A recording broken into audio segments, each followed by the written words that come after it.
Naruto, advancing through pure effort in Konoha. This video is purely for entertainment and does not infringe on copyrights or laws. The rights to the novel and image belong to the original author. We do not claim ownership. Don't like waiting and want to listen to this fanfic in full now? Subscribe to our Patreon, where you'll find the best fanfics. Chapter 226 Goodbye. What Qingming could think of, several teammates could also think of.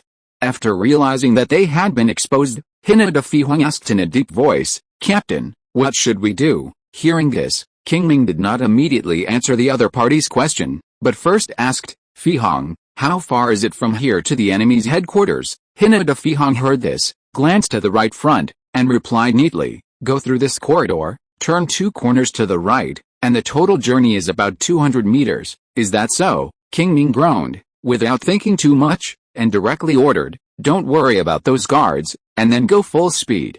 Make sure to get close to the enemy's command post in the shortest time." After saying that, regardless of how the 3 people reacted, he rushed forward. Seeing this, Hinata Fihong and others looked at each other and immediately followed. Soon, the corridor under their feet reached the end. Qingming did not stop at all, turned 90 degrees, and immediately turned to the right according to Hinata Fihong's instructions. However, before he could run a few steps, he saw 3 teams of rock ninja at the end of the corridor, a total of 12 rock ninja. Qingming quickly swept his eyes over everyone and instantly made a preliminary estimate of their strength based on the amount of chakra in their bodies, 2 special jonin and 10 chunins. Qingming kept his pace and continued to rush towards the other side with his head down, and Hyuga Crimson and the other 2 followed closely behind him.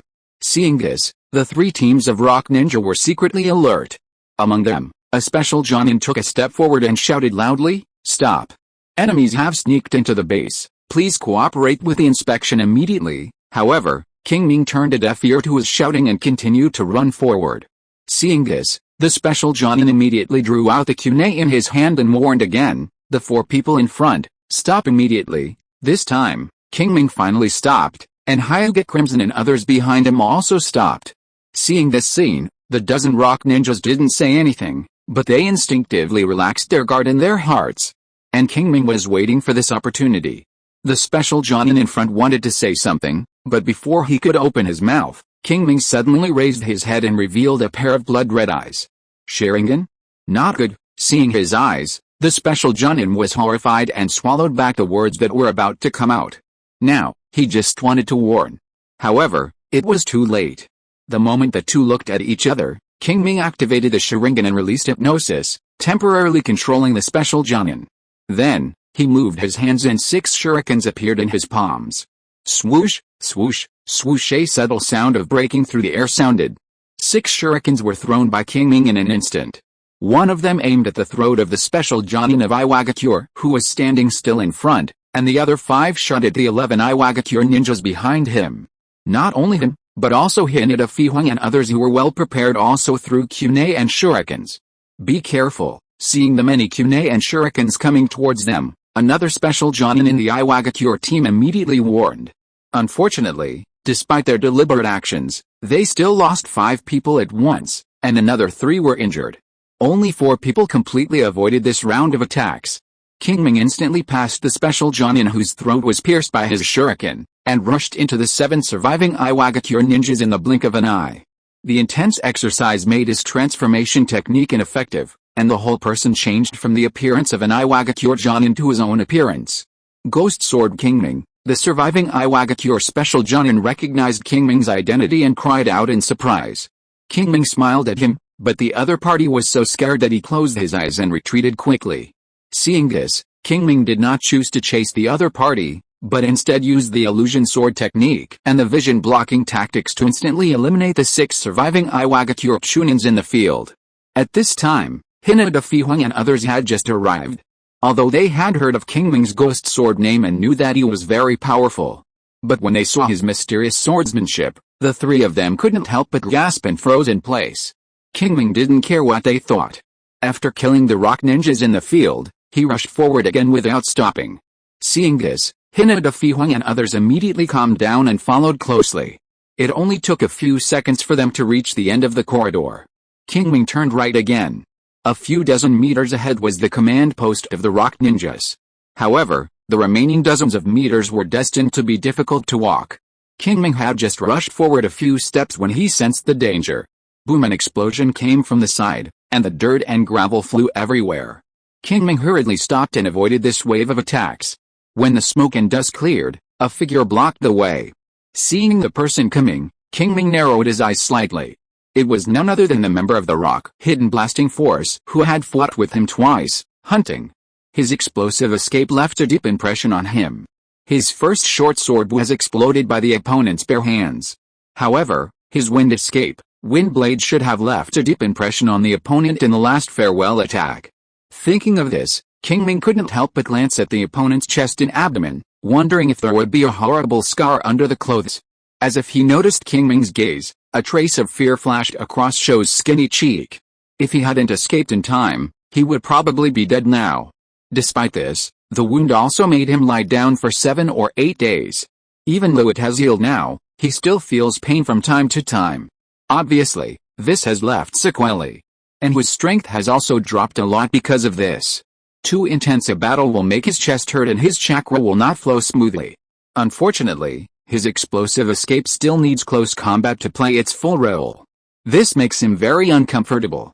Thinking of this, Shou's eyes could not help but flash a gloom, and when he looked at Qingming again, his eyes were already full of murderous intent. Ignoring the other party's murderous intent, Qingming glanced at the other party and looked behind, where he saw more rock ninja teams. And they seemed to be protecting a room. There was no doubt that it was the rock ninja's command post. Seeing this, Qingming no longer hesitated, and immediately reached out from the ninja bag and took out a 3-pronged kunai that Minato Namikaze gave him. Seeing this scene, Shou thought he was going to attack, and immediately rushed forward to Qingming, and then punched out, hitting Qingming in the face. Feeling the explosive chakra condensed on his fist, Qingming did not dare to resist, and hurriedly dodged. Boom! Shou's fist hit the wall of the corridor, making it all explosion. The first attack missed. Shou was not willing to give up, and immediately used the second move, with his left hand in a fist, and hit Qingming's abdomen fiercely. Seeing this, Qingming dodged again, injecting a trace of chakra into the kunai in his hand, activating the chakra mark on the talisman at his handshake. Then, he threw the kunai and attacked Shou directly. Shou reacted quickly and avoided the attack with a turn of his head. The kunai continued to fly forward and finally stuck not far from the rock ninja team behind. Shou ignored the kunai and was about to launch a new round of attacks on Qingming. But at this moment, there was a commotion in the back. He turned his head and saw 3 figures appearing in the back at some point. And under the feet of the 3 people were the kunai that Qingming had just thrown. Chapter 227, Killing. Yellow Flash, seeing the sudden appearance of a figure behind him, Kari's pupils shrank suddenly, and he couldn't help shouting out. That's right, the person who came was none other than Minato Namikaze. And with him came a Jonin from the Nara clan and a Jonin from the Yamanaka clan. In other words, there were 7 Jonins on the Konoha side at this time, and the command post of the Iwagakure was not far away. Although there were Jonins among the Iwagakure guards, and the Iwagakure in charge of the command were also Jonins, but in terms of overall strength, they were still not as good as their side. After all, Minato Namikaze's strength was there, and without the strength of an elite Jonin, he could not pose a threat to him at all. With a glance, Minato Namikaze took in everything around him, and the heavily protected room not far ahead immediately caught his attention. With a guess in his mind, he immediately cast his eyes on Qingming, but before Qingming could answer, Hinata Fihong said first, "The target is in there." As he said that, he pointed to that room. Now it doesn't matter whether the enemy can hear them or not. Under the current circumstances, if the enemy still can't guess their plan, it would be too stupid. After receiving a positive answer, Minato Namikaze no longer wasted time and immediately dodged and rushed towards those Iwagakure middle and lower ninjas. Frightened by the pressure of the yellow flash, everyone unconsciously stepped back half a step. At this moment, a loud shout came from behind. "What are you afraid of? Follow me." As he spoke, a Jonin from the Iwagakure village rushed out of the room, passed through a group of Iwagakure ninjas, and rushed straight to Minato Namikaze. "Lord Kuroki," several Iwagakure Jonin in the crowd spoke up, and then rushed up. Kuroki Itten was the commander-in-chief of the Iwagakure's attack on the Furyu town stronghold in Konoha. His strength was between ordinary Jonin and elite Jonin. If he was alone, he would naturally not be a match for Minato Namikaze.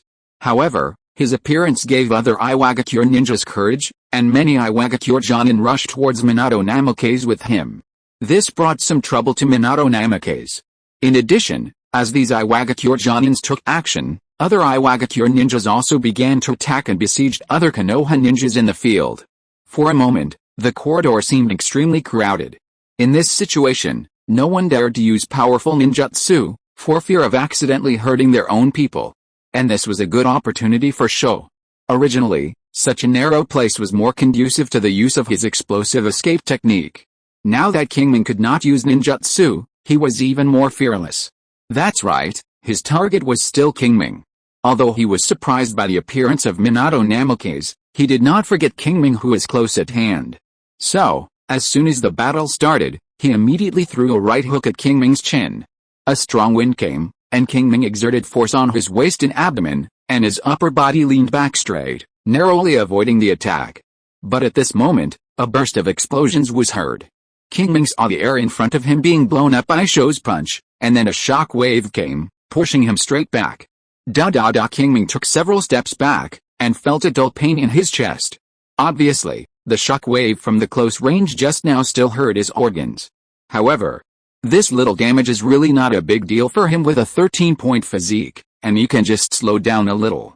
Qingming stopped and was about to calm down, but Sho didn't give him this opportunity, and directly stepped forward and punched again. Feeling the huge explosive chakra condensed on his fist, Qingming didn't dare to resist it at all. He just tapped the ground with his toes, slid back a step, pulled away, and dodged the attack. Originally, he thought Sho would use the same trick again, explode the air, and affect his balance. Unexpectedly, Sho didn't do so. He saw him lightly disperse the chakra on his fist, making this punch mediocre. Then, he quickly charged, approached Qingming again, and punched. Seeing this, Qingming's eyes flashed with disappointment. If the opponent had really blown up the air just now, he could have taken the opportunity to retreat and completely distance himself from the opponent, thus erasing the opportunity he had just lost in order to throw the kunai. Unfortunately, Sho had a lot of combat experience and saw the pros and cons at once, so he chose to show mercy. In this way, he could only continue to bear the cost of his previous choice, continue to passively take the beating, and then try his best to dodge. However, Qingming was not in a hurry. As the saying goes, the first blow is strong, the second is weak, and the third is exhausted. Qingming did not believe that Sho could maintain such a high-intensity attack. Once the opponent's offensive slowed down, then his chance would come. Boom boom boom explosions sounded one after another. Qingming dodged continuously, and Sho punched the wall one by one, and the explosive chakra gushed out, blasting large holes on the wall. At this moment, Qingming suddenly saw a trace of pain on Sho's face, and the subsequent movements also showed a trace of undetectable slowness. However, such a flaw that was not considered a flaw was so clear in Qingming's Sharingan. In an instant, Qingming realized that this was an opportunity. Without any hesitation, he slightly turned sideways to avoid the vital points, and then stabbed out with a sword, with the tip of the sword pointing directly at the opponent's heart. With the experience of 2 fights, Qingming knew that when fighting with Sho, he could not attack non-vital points, because that would only make the opponent exchange injuries. After all, the flesh and blood body could not withstand a bombardment of the explosive escape. Therefore, every attack of his must hit the opponent's vital points. Only in this way can the opponent be forced to return to help and give up the attack. Sure enough, seeing the sword stabbing at the heart, Sho hesitated for a moment, gave up the attack, and dodged. If he did not dodge this time, Qingming might be seriously injured by him, but he would definitely die. He did not want to die, so he could only choose to dodge. And this dodge basically announced that the opponent's previous series of suppression and rush attacks had failed. At this point, the offensive and defensive situation has changed. Qingming was not polite at all. After his first sword was dodged, he immediately swung out the second sword, followed by the third and fourth swords. His swords were like a violent storm, their momentum was connected, and the power was concentrated at one point. Every move and every style was aimed at Sho's vital points, making him unable to resist. For a while, Sho could only passively defend. He didn't know if it was an illusion, but he always felt that Qingming's swordsmanship seemed to have improved a little compared to the last time they fought, which made him more stressed. Time passed by minute. At a certain moment, Swish! The sharp blade cut through the flesh and blood, leaving a blood mark on Shou's body. Feeling the burning sensation on his arm, Shou's face was quite ugly, and he thought to himself, this can't go on any longer. We must find a way to interrupt his offensive rhythm. Shou's eyes swept to the walls on both sides of the corridor, and he jumped back with all his strength to avoid Qingming's tricky sword that followed. Then, he kept condensing chakra and punched the wall next to him. Boom! A dull explosion sounded. He blasted a big hole in the wall, and this oil and gravel splashed, blocking Qingming's pursuit. Cough cough. Qingming coughed twice, quickly glanced around, and after confirming that several teammates were not nearby, he immediately raised his hand to form a seal, and in an instant he performed a ninjutsu, fire style, great fireball technique. In the smoke and dust, Shou was about to fight back, and suddenly there was a scorching heat in front of him. The next moment, a fireball that occupied the entire corridor flew straight over. Shou secretly said not good, kicked the ground with both feet, and quickly retreated to the back. At the same time, he quickly formed seals with both hands, and finally performed a ninjutsu, earth style, earth and land return before the fireball came. He saw him slap his right hand on the ground, and then pulled it up, and a thick stone slab appeared in front of him, sealing the entire corridor. Boom! A dull explosion sounded across the stone slab. Then, the corridor floor also felt a strong vibration, and the dust above the head fell down, making people wonder if it would collapse. Such a big movement naturally attracted the attention of others, and the battle in the field seemed to be stagnant for a moment. Crack! The sound of something cracking was heard. Shou was attracted by the sound and looked in the direction of the sound. He saw that the stone slab blocking the corridor had a crack in the middle. Crack crack! The crack spread and expanded rapidly, and soon covered the entire stone slab. I can't hold on anymore, this thought came to Shou's mind. Then, he no longer wasted chakra to maintain the ninjutsu, and pushed his feet against the ground, stood up in an instant, and flew backwards. Crack! The familiar sound rang again. The next moment, the stone slab completely collapsed and turned into countless pieces. Then, a raging flame surged from the other end of the stone slab, carrying a high temperature, and rushed straight towards Shou. Unfortunately, Shou had already moved away, and the flame did not cause any harm to him in the end. But before he could breathe a sigh of relief, a wind blade suddenly shot out rapidly, passed through the flames, and cut straight into his body along the corridor. However, seeing this wind blade, Shou was not panicked at all, but instead showed a smile as expected on his face. Obviously, he had long guessed that Qingming would take the opportunity to perform the wind style, wind blade. How could he not be prepared for a move that hurt him so badly? Put yourself in his shoes. In the situation just now, the corridor was full of high-temperature flames, and people would definitely not be able to get through. Then, performing this wind-style ninjutsu to launch a sneak attack is the best option, and it is also the best time. As expected, Qingming's choice is the same as he expected. But since he is mentally prepared, it is not difficult to dodge it. Aiming at the attack angle of the wind blade, Shou twisted his body and easily avoided it.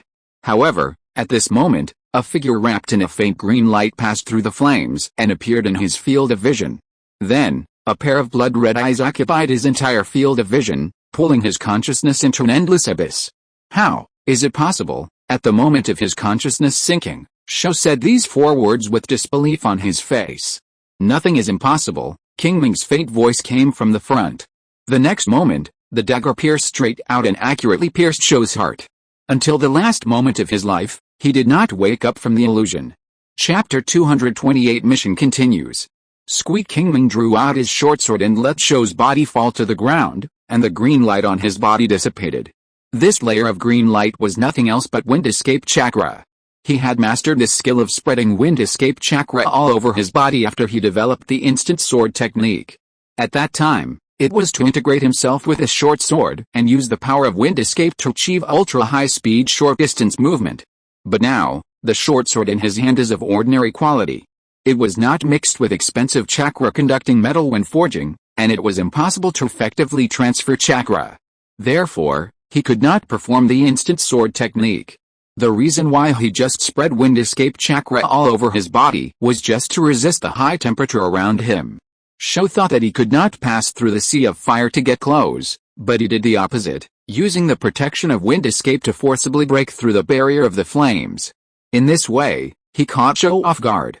After getting close, he directly used the illusion Sharingan to pull the opponent's consciousness into the illusion, and finally successfully completed the kill. It can be said that Sho died because of his own inertial thinking. However, Qingming was not unscathed. The wind escape that covered his whole body could indeed block the burning of the flames to a certain extent, but the high-temperature air around him still burned his skin. It can be seen that at this time, his skin surface has already shown a large range of redness and swelling, and some serious places even have bubbles like burns. In addition, there are also lungs. Because of breathing some high-temperature air, even the trachea is a little stinging. Fortunately, these are not big problems, and the palm immortal technique that has just been promoted to level 7 can completely heal. After feeling the injuries on his body a little, Qingming made seals with both hands and quickly performed the medical ninjutsu palm immortal technique. The next moment, a strong yang escape chakra covered his whole body, and began to treat according to the severity of the injuries. Soon, his red and swollen skin began to improve, the bubbles disappeared quickly, and the burning lungs and trachea seemed to have entered a stream of cool water, which was very comfortable. At this moment, he was like Tsunade who had activated the creative regeneration, or Senju Hoshirama who had the unprinted self-healing, with amazing recovery ability. Of course, the actual effect is definitely not as exaggerated as theirs. However, Qingming estimated that as his palm fairy technique and physique attributes continued to improve, it would only be a matter of time before he could reach their level. By then, his self-protection ability would be greatly improved. Thinking like this in his heart, time passed quickly, and Qingming spent about half a minute to initially complete the healing of his injuries. At this time, finally a rock ninja approached this side. Before, there were explosions and flames here, which forced everyone out a long way. Now that it has become quiet here, naturally someone will come to scout. Looking at the 3 rock ninjas who were approaching carefully, Qingming was not polite at all, and a flash body technique appeared directly in front of the 3 people. Before they could make a sound, he controlled one person with a hypnotic technique. Then, he raised his left hand to attract the attention of another person, and took the opportunity to perform the illusion, Sharingan, and successfully controlled one person again. As for the third person, the sound of a sharp blade piercing flesh was heard. The Iwagakure Chunin looked down and saw a dagger piercing his lower abdomen. His strength quickly drained away. He grabbed a dagger and wanted to speak, but when he opened his mouth, a large mouthful of blood spit out. Seeing this, Qingming frowned slightly, slid back slightly, and avoided the splash of blood while pulling out the dagger. Then, swish, 2 more swords accurately cut the throats of the other 2 Iwagakure ninjas who were under the illusion. Everything happened in a flash. Before others could react, he had already dealt with the 3 Iwagakure ninjas who came to investigate. Looking ahead, Hinata Fihuang and others were still fighting fiercely. There were quite a few Iwagakure ninjas besieging them, and the terrain was narrow, so they could not move freely. Their situation was not good. There were also the Jonin of the Nara clan and the Jonin of the Yamanaka clan, who were also under siege and in the same bad situation. It was Minato Namikaze, however, who seemed to be chasing Kuroki Iten and several Iwagakure Jonin guards and leaving this corridor. There was no need to worry about that side. With the strength of the other side, it should not be a problem to complete the decapitation. The main thing was the battle here. Those mid-level and low-level ninjas were not to be mentioned, but there were several Jonins who had to be dealt with. They were also the decision-makers of the Iwagakure Jonin in this war. The so-called decapitation operation was not just to kill Kuroki Iten. It was true that the other party was the leader and the most important, but others could not be ignored. In order to completely disintegrate the command system of the Iwagakure Jonin, a group of decision-making ninjas must be killed. Only in this way can the Iwagakure Jonin fall into chaos in a short period of time, otherwise at most it would be a replacement of the commander-in-chief. With this thought in mind, Qingming no longer wasted time, and performed the instant body technique. At a very fast speed, he passed through the crowd and came to the battle circle of the Nara clan Jonin and the Yamanaka clan Jonin. What they were dealing with at this time was more than 20 Iwagakure Jonins headed by several decision-making Jonins. What? Qingming's sudden appearance startled several Iwagakure Jonins, and when they looked into the distance, they saw Sho's body lying on the ground. This made them even more afraid of Qingming. However, after Qingming appeared, he did not attack them first, but instead set his sights on those middle and lower ninjas. Although these people were not a big threat to him, the number of flies was annoying. Qingming did not want to be on guard against them when he fought with those Iwagakure Jonins later, so he had to get rid of them in advance. Qingming flashed, and rushed into the crowd with a sword, attacking those middle and lower ninjas. Seeing this, the Jonins of the Nara clan and the Yamanaka clan immediately understood his plan, and immediately began to counterattack several Iwagakure Jonins. Most of these Iwagakure Jonins were special Jonins, and they did not have a good way to deal with the shadow secrets of the Nara clan and the mind secrets of the Yamanaka clan. Therefore, they could not stop Qingming from slaughtering their subordinates. That's right, it was a slaughter. Facing the siege of nearly 20 people, Qingming, with the help of the powerful insight of the Sharingan, performed with ease. The dagger in his hand was like the scythe of the god of death. When he swung it at someone, that person would be killed and wait for death obediently without any resistance. This scene frightened the middle and lower ninjas of the Hidden Rock. They tried their best to dodge and fight back, but they could not escape death in the end. This is the situation of using illusion sword technique to deal with middle and lower ninjas. They cannot look into his eyes, but they cannot ignore the dagger. As long as they notice it, Qingming will project the power of illusion Sharingan on it, and then release it with swordsmanship. In this way, they can be trapped in the illusion and wait for death obediently. Chapter 229 Intensity Rising. Time passed by minute. Qingming slaughtered the middle and lower ninjas of Iwagakure with great efficiency. Those Iwagakure Jonins wanted to help, but they were stopped by the Jonins of the Nara clan and the Yamanaka clan. So, in just less than 3 minutes, he completed his goal and slaughtered all the middle and lower ninjas of Iwagakure nearby. Shaking off the blood on the blade, Qingming looked at the few remaining Iwagakure Jonins. Perhaps because he killed too many people in a short period of time, he was full of murderous aura at this time. Looking at him, several Iwagakure Jonins felt a palpitation. "Kill!" Qingming shouted in a low voice, and his figure flashed, appearing behind an Iwagakure Jonin, stabbing out with a short sword in his hand, aiming at the back of the opponent's heart. Seeing this, an Iwagakure Jonin next to him immediately stepped forward, swung the kunai in his hand, and was about to block the attack for his teammates.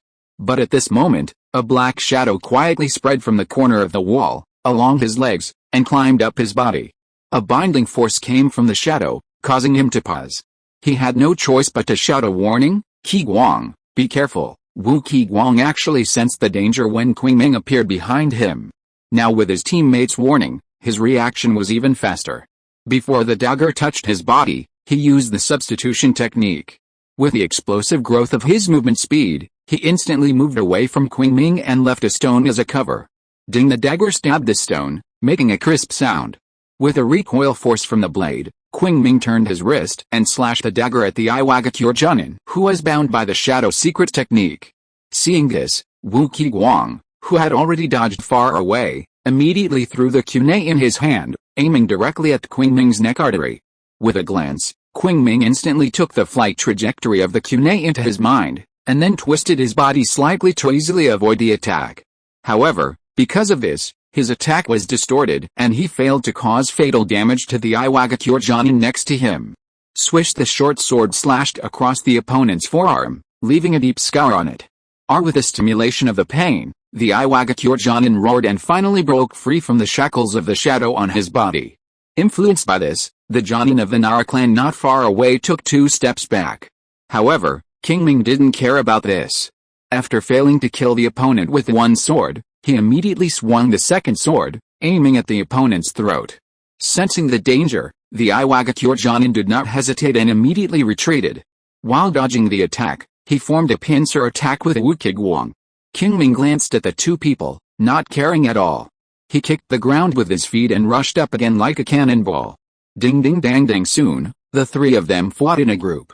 At the same time, because of his joining, the pressure on the 2 Jonins of the Nara clan and the Yamanaka clan suddenly decreased, and they immediately became radical.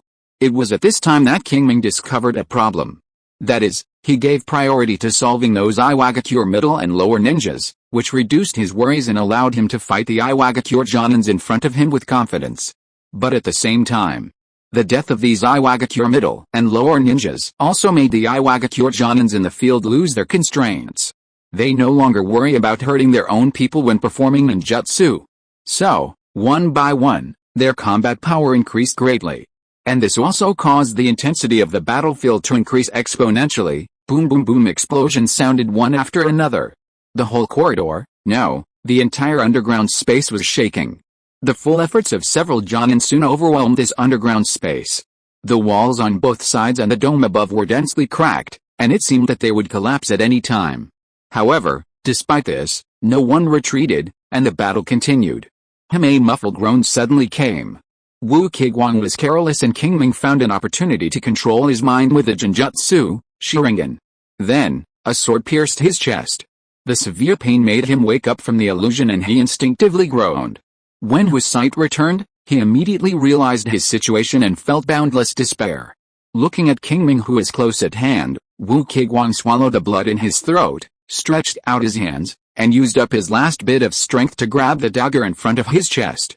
Seeing this scene, the Iwagakure Jonin who had attacked Qingming with him before didn't care about sadness, and immediately formed seals with his hands and performed the ninjutsu, Thunder Release, Thunder Dragon.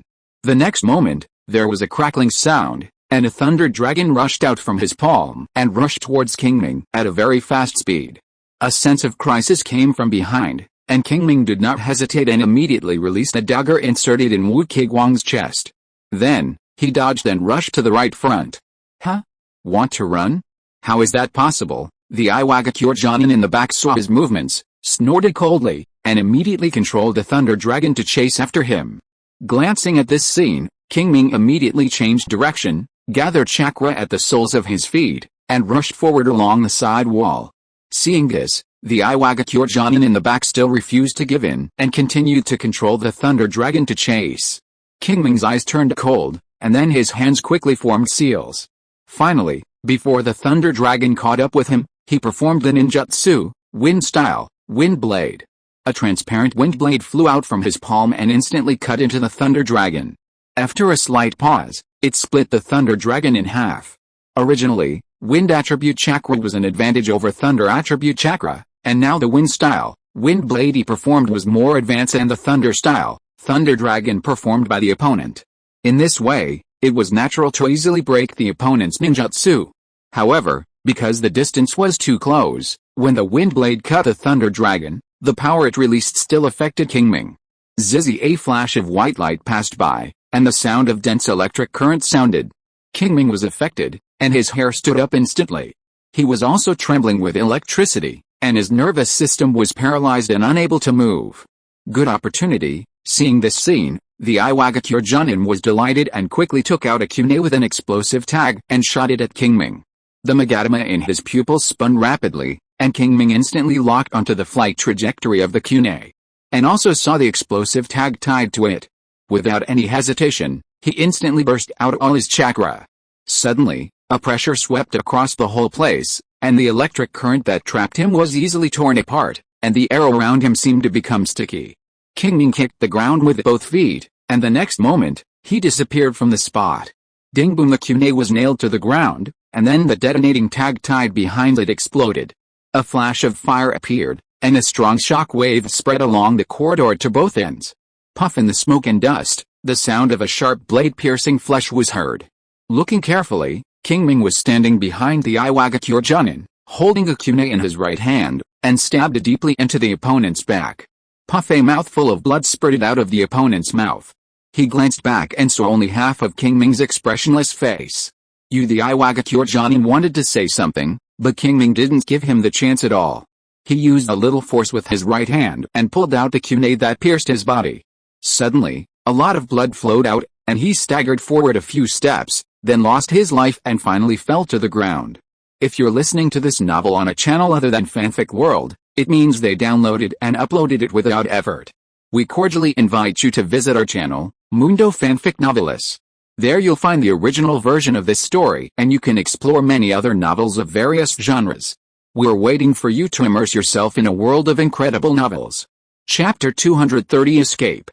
Bang! Looking at the other's body falling to the ground, Qingming shook the kunai in his hand expressionlessly, and several bloodlines were immediately printed on the ground. Qingming put away the kunai, then walked towards Wu Qingming, and pulled out his short sword from his hands in front of his chest.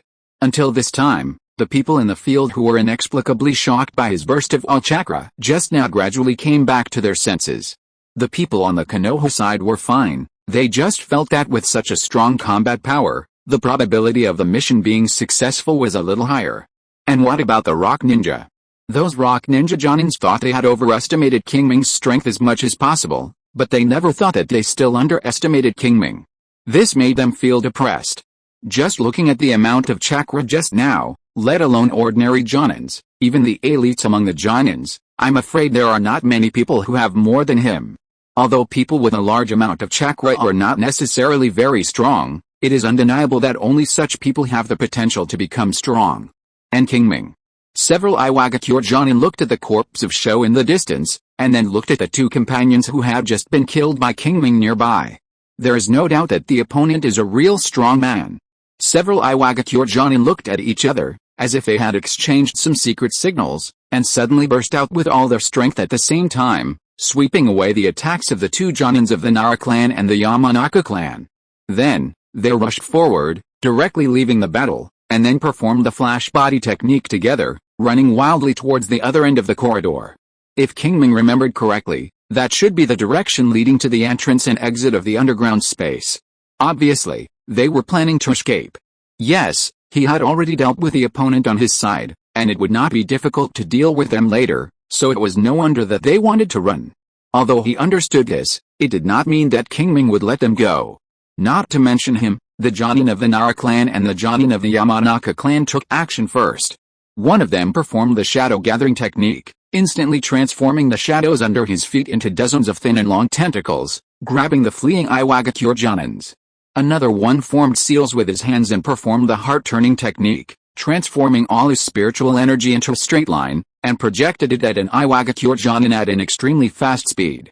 Then he saw that the Iwagakure Jonin paused, suddenly took out a kunai, and stabbed it into the chest of an Iwagakure Jonin next to him. The Iwagakure Jonin was caught off guard, and although he dodged in time, he still had a deep wound on his chest.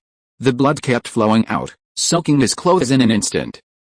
Fujita Ida was not mentally prepared for this heavy blow, and he immediately cried out in pain, looking at the Iwagakure Jonin in front of him, and angrily said, "Mitsuki, what are you doing?" However, hearing Fujita Ida's questioning, Kusaka Mitsuki didn't waste any words and stabbed him with a kunai again. This time, with mental preparation, Fujita Ida dodged easily. At the same time, he also realized that something was wrong. Looking carefully at the eyes of Kusaka Mitsuki, the familiar feeling was gone. The other party now looked at him as if he was looking at a stranger. What's going on? Fujita Ida was puzzled. Suddenly, he seemed to think of something, and immediately looked at the senior ninja of the Yamanaka clan behind him. He saw him leaning against the side of the corridor, with his head down, as if he was asleep. Sure enough, seeing this scene, Fujita Ida immediately confirmed his guess. During the previous battle, he had guessed his identity based on the moves of the senior ninja of the Yamanaka clan. As one of the major clans of Konoha, the information about the Yamanaka clan was also widely circulated in the ninja world. Fujita Ida knew that the Yamanaka clan had a secret ninjutsu that could control others. Now seeing the other party's state, combined with the abnormal behavior of Kusaka Mitsuki, he didn't understand that Kusaka Mitsuki was controlled by the other party. In fact, it is true. The person who is controlling Kusaka Kauji's body is the Jonin of the Yamanaka clan. And the method of controlling him is the secret technique of the Yamanaka clan. Because the target is a Jonin, in order to ensure one-time success, the Jonin of the Yamanaka clan did not choose the safer heart-turning clone technique, but condensed all his spiritual energy and performed the heart-turning technique. In this way, he suppressed Kusaka Kauji's spirit in one fell swoop and forcibly occupied his body. Of course, he dared to do this because there were no enemies nearby and Qingming was not far away, otherwise he would not dare to take the risk. After all, on the battlefield, letting your body fall asleep is a very dangerous thing. Damn it, looking at Kusaka Kauji who did not care about his own life and was willing to hurt him at the cost of his life, Fujita Ida cursed in his heart. But even if you cursed, it was impossible for him to kill Kusaka Kauji. Not to mention that he has a good relationship with Kusaka Kauji and is unwilling to kill him. This kind of control alone cannot last too long. As long as he can hold on for this period of time, Kusaka Mitsuki will soon be able to regain control of his body. By then, he will become his teammate again. However, his decision not to kill Kusaka Mitsuki does not mean that Kusaka Mitsuki will not kill him. Although the Yamanaka clan Jonin cannot fully exert the strength of this body because of the layer of separation, his greatest reliance is not to fear harm. Therefore, although he is weaker than Fujita Ida, he still suppresses the opponent with his fearlessness. And this is Qingming's chance. Ignoring the three Iwagakure Jonins who were entangled with the shadow tentacles, Qingming rushed directly to Fujita Ida. Seeing him coming, Kusaka Mitsuki immediately launched a more fierce attack, and Qingming seized the opportunity and joined in. Suddenly, Fujita Ida's pressure increased sharply. At this time, he could no longer care about holding back, and directly launched a fierce counterattack against the two. Unfortunately, his strength can only be regarded as excellent, perhaps a little stronger than the average Jonin, but the strength is really limited. Even if Qingming was alone, he had the confidence to kill the opponent. Not to mention that he had the fearless Kusaka Kouju to cooperate with him, and before that, he had been injured and his strength had dropped a lot. In this way, it was even easier. The battle lasted less than 2 minutes. And Qingming found a perfect opportunity and stabbed out the dagger in his hand.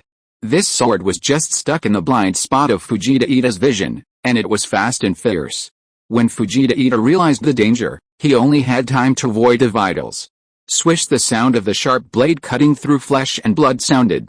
The dagger directly left a deep scar on Fujita Ida's left waist that could be seen to the bone. Fujita Ida groaned and retreated several steps. Seeing this, Kusaka Kouju's eyes lit up, and he immediately approached him desperately, and the kune in his hand pierced Fujita Ida's chest. Damn it! Seeing the aggressive Kusaka Kouju, Fujita Ida cursed in his heart, and had to dodge to the back again. However, at this moment, a chill struck his heart. Fujita Ida felt a pain in his chest. He looked down and saw a bloodline slowly emerging. Then, a wind blade tore his clothes and flew out, leaving an oblique cut on the wall next to him. This is... Fujita Ida looked at the wind blade with wide eyes. Before he could finish his words, he was split in half along the bloodline. At this time, he was still alive. But the next moment, he heard a sound of breaking air, and a blood-stained kune cut through the air and accurately nailed into his heart, completely ending his life. Chapter 231 Mission completed. It must be said that it was a wise choice to copy and learn the wind style, wind blade from Hideki Ohara. This technique is very suitable for ending a battle, both in terms of concealment and offensiveness. Now, he found an opportunity and killed Fujita Ida with a wind style, wind blade. Seeing Fujita Ida dead, Kusaka Kouju stopped, nodded at Qingming, and was about to run to another battlefield. However, before he walked far, Qingming saw him stop again, and the expression on his face changed, as if two people were fighting for control of the body. How could Qingming not understand what happened? It must be that the Yamanaka clan's senior ninja could not suppress Kusaka Kouju's spirit, and the other party was fighting with him for control of the body. Yes, the Yamanaka clan's heart-turning technique was originally used to spy on intelligence, and the best choice was to occupy the body of a ninja one level lower than oneself. In this way, the effect of long-term control can be achieved. And what about this Yamanaka clan's senior ninja? In order to slow down the enemy, he directly seized the body of a Jonin of the same level. Although he concentrated all his spiritual energy for the sake of safety, the fierce battle still awakened the original owner's spirit and consciousness. Of course, the main reason is that this body was too seriously injured, and the survival instinct stimulated the original owner's spirit, otherwise he would not lose control so quickly. As for where the injury came from, killing Fujita Ida in less than 2 minutes also came at a price. In order to create an opportunity for Qingming, during the previous battle, Kusaka Mitsuki did not make any defensive moves, and his body had already been wounded by Fujita Ida. In other words, the Jonin of the Yamanaka clan was controlling it. If it was Kusaka Mitsuki himself, he might have lost his combat effectiveness because of his serious injuries. However, it seems that he can no longer control it now. Just when Qingming was considering whether to get rid of the other party before he lost control, he suddenly saw Kusaka Mitsuki took out a detonating talisman from the ninja bag and stuck it directly on his chest. The next moment, Kusaka Mitsuki's expression became horrified. He stretched his hands to his chest, as if he wanted to tear off the detonating talisman. However, his two hands seemed to have different ideas, fighting each other, just to prevent him from achieving his goal smoothly. And just in this delay, the detonating talisman reached the critical point of explosion, and the Yamanaka clan's Jonin just released the ninjutsu at the right time, and his spirit returned to his body. No, Kusaka Mitsuki, who had regained control of his body, only had time to let out an unwilling roar before his body was completely engulfed by the flames. Boom! A violent explosion sounded. The detonating talisman that exploded close to his body instantly took Kusaka Mitsuki's life, and his body was thrown out by the shock wave like a broken sack. Qingming looked at the broken body that fell at his feet, and thought to himself that the other party was really miserable. Not only was he forced to attack his companion, but he also completed committing suicide at the last moment. If Qingming were the other party, I'm afraid he would not be able to die in peace. However, when you arrive in the Pure Land, your thoughts will stop. And you don't have to worry about the other party going crazy. Shaking his head, Qingming retracted his thoughts and stopped thinking about it. He glanced at the Yamanaka clan Jonin who was sleeping against the wall before. Sure enough, the other party had woken up at this time. So Qingming no longer paid attention to the other party, but jumped towards the three Iwagakure Jonin who were entangled by the shadow tentacles. As long as they kill these three people, their mission will be completely completed. By then, as long as Namake's Minato gets rid of Kuroki Ito, their decapitation operation will be successful. However, time must be fast. Qingming estimated that there should be many Iwagakure Jonin rushing here now. If they cannot complete the mission and leave in a short time, it will be a big trouble. Ding ding dang gang. With the addition of Qingming, the pressure on the three Iwagakure Jonin increased sharply, and coupled with the harassment of the Yamanaka clan Jonin in the distance, they began to lose sight of one thing while focusing on another. Soon, a special Jonin was the first to collapse, and Qingming found an opportunity to pierce his back with an ordinary sword. After being severely injured, the special Jonin vomited a large mouthful of blood, struggled for a moment, and then completely lost his life. Squeak! Qingming drew out his short sword and killed the man without stopping. He immediately rushed to the remaining two Iwagakure Jonin. A few minutes later, the battle was over. One of the two had half of his head cut off by Qingming's wind blade. The other was pierced through the body by the Nara clan's Jonin, who used the shadow seam technique to control several shadow spikes. At this point, their mission was completed. Just at this time, a burst of hurried footsteps came. Hinata Fihong appeared from the corner in front, covered in blood, and ran towards them while hurriedly saying, "The enemy's reinforcements have arrived." Hearing this, the Yamanaka clan's Jonin immediately closed his eyes and began to cast a spell to sense the surrounding situation. Soon, he opened his eyes again, nodded to Qingming and the Nara clan's Jonin, and said, "There are indeed many people approaching this side." Hearing this, Qingming relaxed a little, asked Hyuga Fihong to come over, and then immediately asked, "Can you find the location of Minato Jonin?" Hearing this, Hyuga Fihong opened her Byakugan without any nonsense and began to look for the location of Namake's Minato. After a few seconds, she said with joy, "I found it." "Huh? What's wrong?" Noticing the sudden change in the other party's tone, Qingming and the other two Jonins became nervous, fearing that something might go wrong over there. Fortunately, it was not a bad thing, and then Hyuga Fihong continued, "Minato Jonin seems to be approaching us." Hearing this, Qingming said immediately without any hesitation, "Fihong, you lead the way in front and approach Minato Jonin immediately." "I know," Hyuga Fihong responded and prepared to set off. At this time, Qingming suddenly asked, "Where are Daking and Yuankong?" Noda Daking and Murashita Yuankong were his two special Jonin subordinates who were good at lurking and assassination in this mission. Hearing this, Hinata Fihong's footsteps paused slightly and said, "They died, is that so?" Hearing Hinata Fihong's answer, Qingming groaned and said no more. He had actually expected the sacrifice of two people. Or in other words, he was mentally prepared for the sacrifice of three people. You know, although the three Jonins on their side attracted a large part of the enemy's high-end combat power, there were also many rock ninjas besieging Hinata Fihong and the other two. And these three people were all special Jonins with relatively average strength. When they were besieged, the probability of sacrifice was not small. It's just that Hinata Fihong survived. Qingming didn't want to explore how she, who had the weakest strength, survived. In that case, it was a blessing to be able to survive, and there was no need to delve into it. Seeing that Qingming stopped asking questions, Hinata Fihong immediately ran forward and led the three people forward. Chapter 232 Meeting. Dada. The sound of hurried footsteps echoed in the corridor. Led by Hinata Fihong, Qingming and his group of four made many turns in the underground space, getting closer and closer to Minato Namake's. Suddenly, Hinata Fihong stopped. Seeing this, Qingming immediately asked, "What's wrong?" However, before she could answer, a sense of earth-shaking came. Qingming gathered chakra under his feet and barely stood firm. The sound of crackling continued to sound, and cracks appeared on the corridor and the dome. The entire underground space was shaking. This was not the small-scale vibration caused by their previous battle. It was like a big earthquake, and everything was affected. In fact, it was almost the same. When the vibration stopped, Hinata Fihong said quickly, "Someone above used the earth escape ninjutsu to tear the ground apart.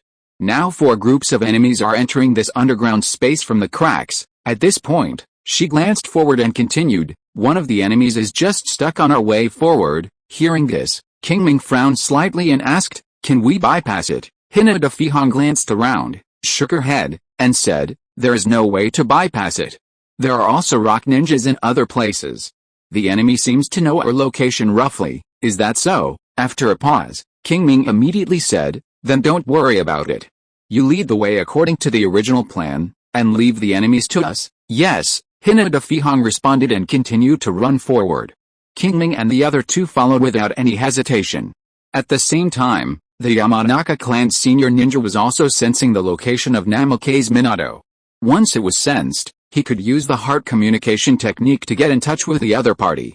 Unfortunately, the terrain here was too complicated, and he couldn't use the technique to sense it at ease, so he could only take it one step at a time. Time passed by minute. Soon, Qingming and others encountered the enemy that Hinata Fihong mentioned. Seeing these people, Qingming did not say anything nonsense, and immediately formed a seal and performed the ninjutsu, fire style, dragon fire style. In the long and narrow corridor, Qingming opened his mouth wide, and a fire dragon was spit out by him, roaring and rushing towards the rock ninja in front. "Quick!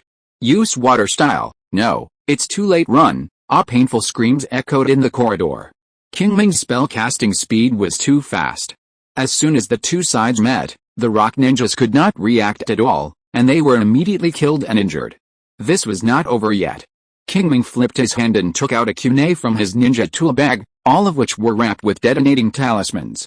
The Magatama in his Sharingan spun rapidly, aiming at the surviving rock ninjas. His hands flew, and he threw the kunai in his hand in an instant. Several screams rang out. Then, there were the sounds of detonating tags exploding one after another. After these sounds disappeared, the front became dead silent. In the narrow space, the power of the detonating tags was multiplied. The kunai thrown by Qingming just surrounded all the rock ninjas that could be seen. In that situation, it was impossible for anyone to survive. It seems a bit absolute to say this, but at least it is not something that these mid-level and low-level ninjas can do.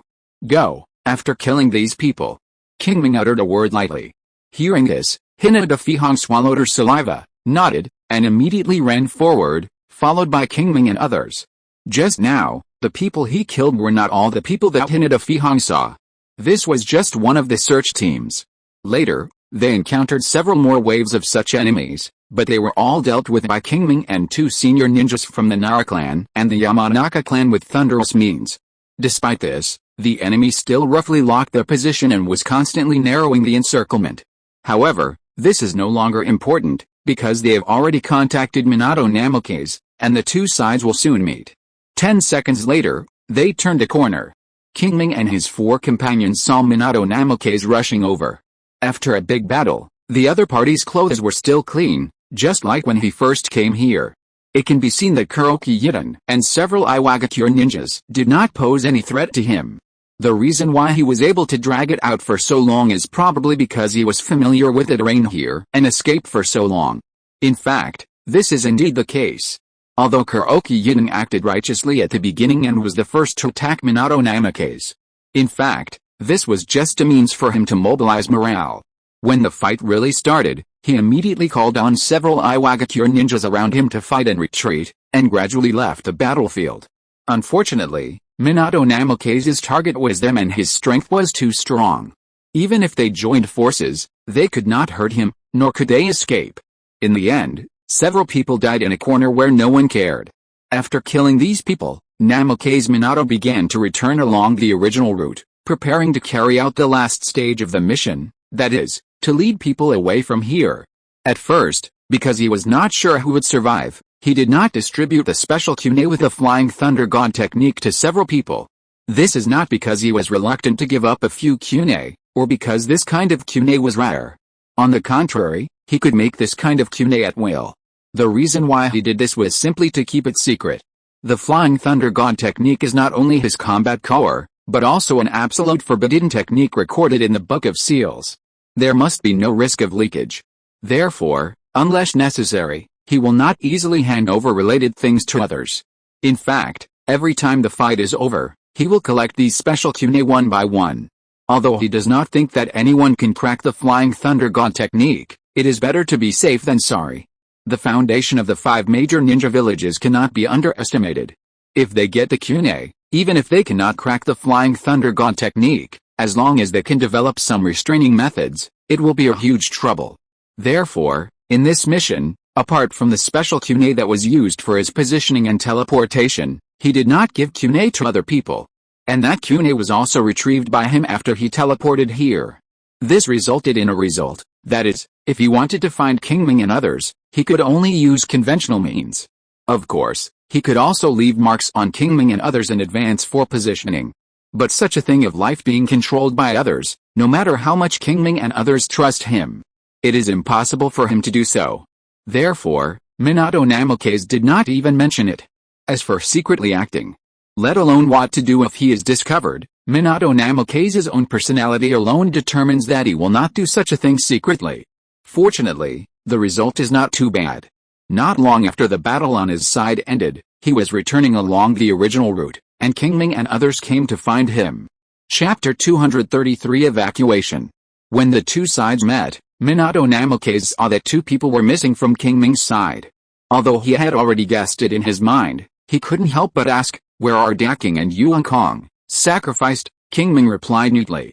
Hearing this, Minato Namikaze sighed lightly, and then asked about the progress of the mission. The Nara clan's Jonin directly answered, "The scheduled targets have been cleared." "Have all the targets been dealt with?" Minato Namikaze seemed a little surprised by this answer and confirmed. "Yes." The Nara clan's Jonin nodded, then looked at Qingming and said, "It's all the credit of Qingming's Jonin." Hearing this, Minato Namikaze looked at Qingming with a little surprise. Although he had heard of Qingming's name Ghost Sword and knew some of his past achievements. But in the past few days, Qingming's main energy has been focused on strengthening his body. In order to save unnecessary chakra consumption, he has not had any experience of head-on confrontation with the Jonin of Iwagakure. This led to his not-so-impressive performance in this battle, and since he had been staying on the West Mountain, Minato Namikaze instinctively doubted his true strength. This was not because he looked down on Qingming or anything, but because it was a quality that a ninja should have, that is, to maintain a necessary suspicion of anything that he had not seen with his own eyes. However, it now seemed that his suspicion was unnecessary, and Qingming's strength was even stronger than the rumor said. No wonder Narasishu strongly recommended Qingming before the formal meeting. All kinds of thoughts flashed through his mind, and were quickly thrown behind Minato Namikaze's mind. He looked at the 4 people and said, "Qingming, Zai, you 2 wait a moment, I will be back soon after I send Fihong and King Fang back." As he said that, he took out a special kunai and stuck it into the wall. Qingming and Yamanaka Zai understood what he meant and nodded immediately. Seeing this, Minato Namikaze stopped talking nonsense, put his hands on the shoulders of Hinata Fihong and Nara King Feng, and then launched the Flying Thunder God technique. The next moment, the 3 disappeared. Even though Qingming tried his best to sense, he did not notice anything unusual. The 3 people, Namikaze Minato, disappeared in front of him out of thin air. Qingming's heart sank, and he thought to himself, "It seems that my spatial perception ability is very ordinary." You know, his learning goal includes the Flying Thunder God technique. If his spatial perception ability is not up to standard, he may not even be able to get started. Now, Qingming can only hope that the proficiency panel can overcome this difficulty, otherwise it will be really troublesome. No, when I teleport later, I have to use my full strength to sense, maybe I will gain something. Just thinking about this, Namikaze Minato's figure appeared next to the kunai. Seeing this scene, Qingming once again felt a little envious. If he could have such an ability, he could do a lot more. "Okay, it's your turn." Namikaze Minato unplugged the kunai plugged into the wall, put it into the ninja tool bag, looked at Qingming and Yamanaka's eye, and spoke gently. Yet, hearing this, Qingming and Yamanaka's eye responded, indicating that they were ready. Immediately, Minato Namikaze came behind Qingming and Yamanaka's eye and put his hands on their shoulders. As if noticing that Qingming's body was a little tense, Minato Namikaze said softly, "Relax, don't be nervous." Hearing this, Qingming nodded slightly and his body relaxed a little. Just now, he just reacted instinctively. He was not used to others standing behind him, especially such a powerful person. However, in order to leave safely, he could only endure it for a while. And just as he relaxed, the next moment, his eyes were blurred, and when he appeared again, he was already standing in Fengliu town. What's going on? Seeing the familiar scene around him, Qingming's head was full of question marks. He hadn't felt anything yet, but he arrived at the destination. Hey, are you going so fast? At this speed, you still want to sense? Sense ass, Qingming complained wildly in his heart. However, after complaining, he began to recall the process of his eyes being dizzy just now. This situation usually occurs when the speed of nerve reaction cannot keep up with the speed of sudden changes in the surrounding environment, which leads to illusions. Just like the afterimage left by a high-level ninja performing the instant body technique or substitution technique in front of a low-level ninja. This is a typical case of not being able to keep up with a reaction. However, his Sharingan was open the whole time. In terms of reaction speed, it is much higher than that of ordinary Jonin. Even so, after the transfer, there was still a flash in front of his eyes. Although it lasted for a very short time, it did happen. This shows that his nerve reaction just now did not keep up with the sudden change of the nearby scenery. But what about Minato Namikaze? The opponent definitely did not have this situation. Otherwise, he would not be able to use the Flying Thunder God technique to fight. You know, this kind of flash in front of the eyes, even if it lasts for a short time, is a very big flaw in the duel between masters. But Minato Namikaze can use it at will, which means that he is definitely not troubled by this. In other words, the opponent's nerve reaction speed is even higher than him who opened the 3 Magatama Sharingan, or even far higher. Just thinking of this, Qingming couldn't help but take a breath. At this moment, he finally had a clearer understanding of the combat power of the cage level. With a reaction speed of Minato Namikaze, it would be a problem for ordinary people to even touch him, let alone hide him. Even the Jonin is no exception. Therefore, it is not difficult to understand why Uchiha, after awakening the Mangekyo Sharingan, was able to kill most of the Uchiha clan. The gap between the combat power of the cage level and the ordinary ninja is really too big. Of course, there is also the restraining effect of the Mangekyo Sharingan on the ordinary Sharingan, otherwise the ninjas of the Uchiha clan would not be able to even resist. When Qingming thought of this, he couldn't help but feel hot in his heart, because in a month at most, he would also gain such power. With the strength of the cage level, he can be regarded as standing firm in the ninja world. At that time, he will not care too much about other people's opinions when doing things. However, the blindness problem of the Mangekyo Sharingan is also a problem. I just don't know if the reflection heart technique can solve this problem. Although there are some hidden worries in his heart, Qingming is not too worried.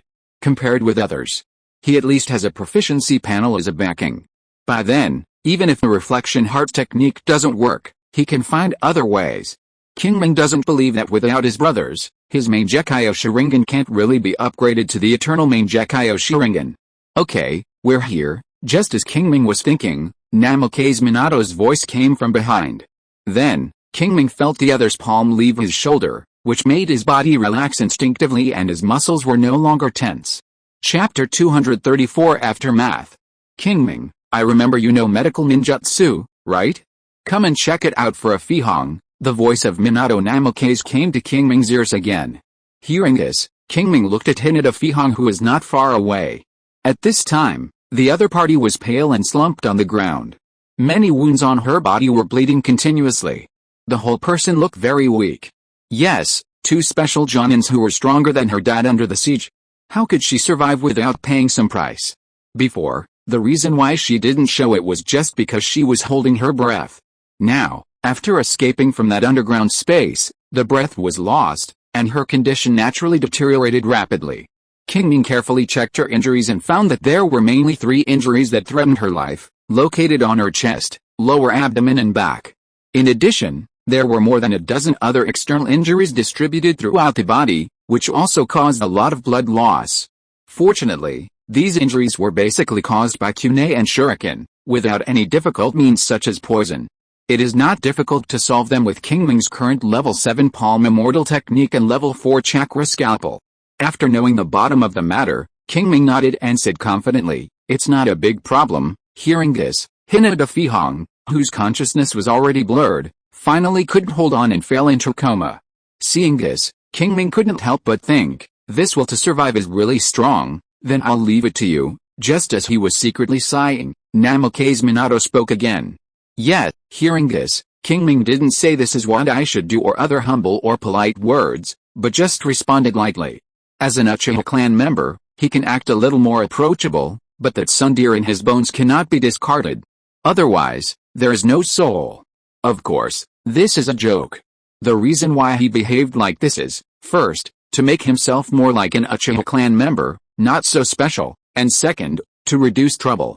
Bonds are good things, sometimes they can bring you benefits beyond your imagination, but at the same time, bonds are also ropes that tie you up, preventing you from being free. The deeper the bond, the tighter the ropes will be, and the more there will be, until it becomes a big net that will trap you tightly. Qingming doesn't want to be bound, so he won't have too deep a bond with others. So, it's very important to behave a little coolly. Thinking this in his heart, Qingming has already used the chakra scalpel. He saw him swish a few times, cutting off the rotten flesh on Hinata Fihong's abdominal wound, cleaning the wound, and stopping the bleeding. Then, he used the palm immortal technique, and a faint green light appeared, covering his entire right hand. Qingming pressed his palm on Hinata Fihong's abdominal wound. Immediately, the green light covered the inside and outside of the wound. The pure yang escape chakra began to spread along his palm to the flesh near the other party's wound, stimulating those cells to divide. Not only that, some proteins and hormones needed by the human body also began to synthesize rapidly under his stimulation. Hinata Fihong's condition began to improve at a speed visible to the naked eye. In her coma, her tight face unconsciously relaxed a little, and the pain on her face gradually faded, replaced by a kind of tranquility and comfort. Seeing such a miraculous effect, Namikaze Minato couldn't help but look at Qingming again, and a flash of surprise flashed in his eyes. He is not a person who doesn't know the goods. Let's not talk about the chakra scalpel that Qingming first performed. It was mediocre. Although the level exceeded many medical ninjas, it has not reached the level of amazing. But this palm immortal technique was performed, it was different. Namikaze Minato felt that there should be no one in Konoha who could compare with Qingming now. Strong strength, superb medical ninjutsu, and so young, how could this not surprise Namikaze Minato? Unknowingly, Qingming has left a deep impression in his heart. At this moment, Yamanaka Nozomi, who was standing by, suddenly showed a change of expression and pretended to listen attentively. Although his movement was small, it still attracted the attention of Minato Namikaze. After a moment, seeing that he had returned to normal, Minato Namikaze immediately asked, "What happened?" Lao Zi and Han appeared on the front battlefield. "Captain, we're ordered you to go and support immediately," Yamanaka Nozomi said in a serious voice. As soon as he finished speaking, two oppressive auras came from outside the town. It was the Four Tails and the Five Tails exploding chakra. Feeling these two chakras, Minato Namikaze did not say anything nonsense and directly used the Flying Thunder God technique and disappeared on the spot. Yamanaka Nozomi and Nar Qingfang looked at each other, said hello to Qingming, and left this place and rushed straight out of the town. Obviously, this was the revenge of the Rock Ninja for the attack on the headquarters. Before, in order to coordinate their decapitation operation, Omura launched a massive counterattack, attracting the large forces of the Rock Ninja. Now, the Rock Ninja wanted to seize the opportunity before their people could withdraw and destroy their manpower. For this purpose, they even sent out the Four Tails Jinchuriki, Lao Zi and the Five Tails Jinchuriki, Han. If Namikaze Minato could not stop these two people and let them kill each other, Konoha's losses would be very heavy. At that time, the Hidden Rock Village would not be too bad. But this premises that Namikaze Minato could not stop them. Did Namikaze Minato stop them? The answer is of course yes. If it were other cage-level strongmen, they might not be able to stop the Four Tails Jinchuriki and the Five Tails Jinchuriki at the same time. But Namikaze Minato is different. With the Flying Thunder God technique, He can fight on two fronts and block the attacks of Lao Zi and Han at the same time. Of course, this combat mode must consume a lot of chakra. However, Namikaze Minato can practice the Sage mode, so he naturally has no shortage of chakra. In addition, he is very skilled in using the Flying Thunder God technique, and the chakra consumed each time is not much, so he can persist for a long time. On the contrary, Lao Zi and Han, after becoming half-tailed beasts, their combat power has indeed been greatly improved, but it cannot be maintained for too long. Otherwise, their own will be invaded by the tailed beasts. At that time, Konoha may not be the unlucky one. After all, on the battlefield, Konoha's ninjas are far less than those of the Hidden Rock Village, and the probability is that the Hidden Rock Village will suffer more casualties. What's more, Konoha also has a shadow-level strongman like Minato Namikaze sitting in the camp. Once the four-tailed and five-tailed in their bodies lose control, they will definitely be used by the other side. By then, the casualties of the Hidden Rock Village will definitely be far greater than that of Konoha, which they cannot accept. It can be said that from the beginning, their counterattack was doomed to fail. As long as Minato Namikaze is still here for one day, the four-tailed Jinchuriki and the five-tailed Jinchuriki will not be able to play the role they should. If both sides want to decide the outcome, they still have to look at the battle at the lower level. And in this kind of war between ordinary people, command is very important, so after this counterattack, the Hidden Rock Village will definitely be quiet for a while. After all, whether it is to dispatch a new commander or to sort out the situation here, it takes time. It can be predicted that after tonight, Konoha will have a rare period of rest. Chapter 235 Mutation. The moon sets and the sun rises. In a blink of an eye, time came to the next day. After a night of bloody battle, Konoha and Iwagakure finally stopped killing each other at dawn after paying the same heavy price. And then, just as Qingming expected, the Iwagakure changed its aggressive offensive posture in the past due to the lack of command and began to turn to defense. Logically speaking, this is the best opportunity for Konoha to counterattack. Unfortunately, the continuous attacks of the Iwagakure in the past period of time have caused Konoha to suffer a lot of losses, and it is simply unable to launch a counterattack. The Konoha ninjas were exhausted physically and mentally under the round-the-clock battle of the Iwagakure and urgently needed to rest. So, after some discussion, Omura Yuto finally gave up the plan to attack, but only asked people to maintain necessary harassment, and the rest of the time was used to recuperate. Originally, Qingming thought that such a peaceful time would last for 10 days and a half months. Unexpectedly, the peace was broken just a week later, this afternoon. Qingming was performing the palm immortal technique in the Western Mountain stronghold to condense the yang release chakra to strengthen his body, when a figure suddenly ran over in a hurry. Dong dong dong, the simple wooden door was knocked. Qingming opened his eyes impatiently and said, "Come in." Creak, the door was pushed open and a Konoha Chunin walked in. He hurriedly said, "Captain, just now there was news from the mountain that the Rock Ninja has made a move, and the command center wants us to prepare for defense." The Rock Ninja has made a move? Qingming frowned slightly and asked, "What exactly is going on?" Not sure, the Konoha Chunin shook his head. Seeing this, Qingming waved his hand and said, "Okay, you go and call people together, and notify other Jonin to arrange defense tasks." "Yes, Captain," the Konoha Chunin responded and left. As the commander-in-chief of this strategic stronghold, Qingming is the nominal captain of every one, and under him, there are several Jonin sub-captains.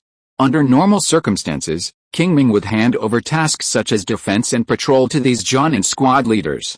As for himself, he was either looking for a chakra battery or practicing, and rarely took care of specific things, and this time was no exception. Looking at the back of the Konoha Chunin leaving, Qingming waited quietly for more than a minute. After the yang release chakra in his body was consumed, he grabbed the short sword next to him, and with a few instants, he came to the top of a tree not far away. With a thud, Qingming opened the Sharingan. The next moment, the scene at the foot of the mountain in the distance came into his eyes. Although the Sharingan is not as good as the Byakugan in terms of long-distance peeping, in this case without any cover, the Sharingan can still see things far away. In Qingming's field of vision, the Rock Ninja had already assembled. At this time, they were divided into 3 groups, one of which went straight to the Fengliu town stronghold, obviously intending to confront the Konoha Ninja head-on. The other group went diagonally to the north, as if preparing to attack the high mountain stronghold in the north. As for the third group, they were naturally heading towards them. It can be seen that these people bypassed a Fengliu town's stronghold, drew an arc along the southern plain, and came straight towards them. Seeing this familiar attack route, Qingming was a little confused. Didn't the Rock Ninja change their commanders? Why are they still doing the same old thing? If it was just one or two commanders who were replaced, Qingming could understand this situation. But in the decapitation operation a week ago, they almost wiped out the entire Rock Ninja command system. With such a big change, the team style could not remain the same, and the offensive strategy could not remain unchanged. After all, every commander has his own ideas, and it is impossible for them to be exactly the same as the people in the original position. If they are combined together, the changes will only be greater. But the current situation is obviously contrary to common sense. What is going on? Qingming was confused and muttered to himself. After a while, he retracted his gaze, shook his head and stopped thinking about it. He jumped back to the ground and began to wait patiently for the arrival of the Rock Ninja. As the saying goes, when the enemy comes, the general will stop him, and when the water comes, the earth will cover it. Since I can't figure it out, I'd better not think about it. No matter what conspiracy they have, in the end, they still have to rely on strength to speak. Without sufficient strength, no matter how many tricks they have, it won't be of much use. 20 minutes later, Qingming received news that his subordinates had engaged the enemy. In addition, he learned that the enemy was divided into 3 groups, heading towards the top of the mountain from 3 different directions, left, middle and right. Qingming thought about it and asked other senior ninjas to organize the defense, while he quickly ran to the dense forest on the right. He planned to bypass the left wing of the Rock Ninja and launch a sneak attack on them directly from the rear.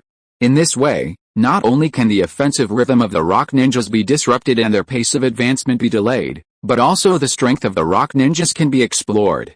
However, the development of things exceeded Qingming's expectations. He originally thought that the Konoha ninjas on the front line would be able to hold on for a while, but he never thought that the middle route was breached in less than 5 minutes, and the defense lines on the left and right had to be moved back, otherwise there would be a risk of being cut off by the Rock Ninjas. What happened? Why was the defense line breached so quickly? Qingming asked in his mind. Upon hearing this, the special Jonin of the Yamanaka clan, who used the heart-to-heart technique to connect with him, immediately said, "It was the Four Tails Jinchuriki. He's hiding in the attacking team." What? Upon hearing this news, Qingming's face changed and he immediately asked, "Are you sure?" "Yes," Yamanaka Kiku replied affirmatively. "The opponent broke through our defense line with a powerful lava release ninjutsu.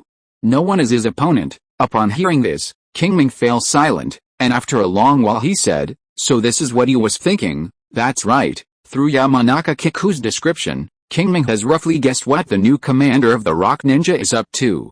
The reason why the opponent used the tactics of the predecessor was, first, to let them relax their vigilance, and second, to cover up the situation so that they could not figure out the situation. Then, they took the opportunity to send out a hidden Jinchuriki in the team to seize the 2 strategic high grounds guarding Fengliu Town with thunderous means. That's right, too.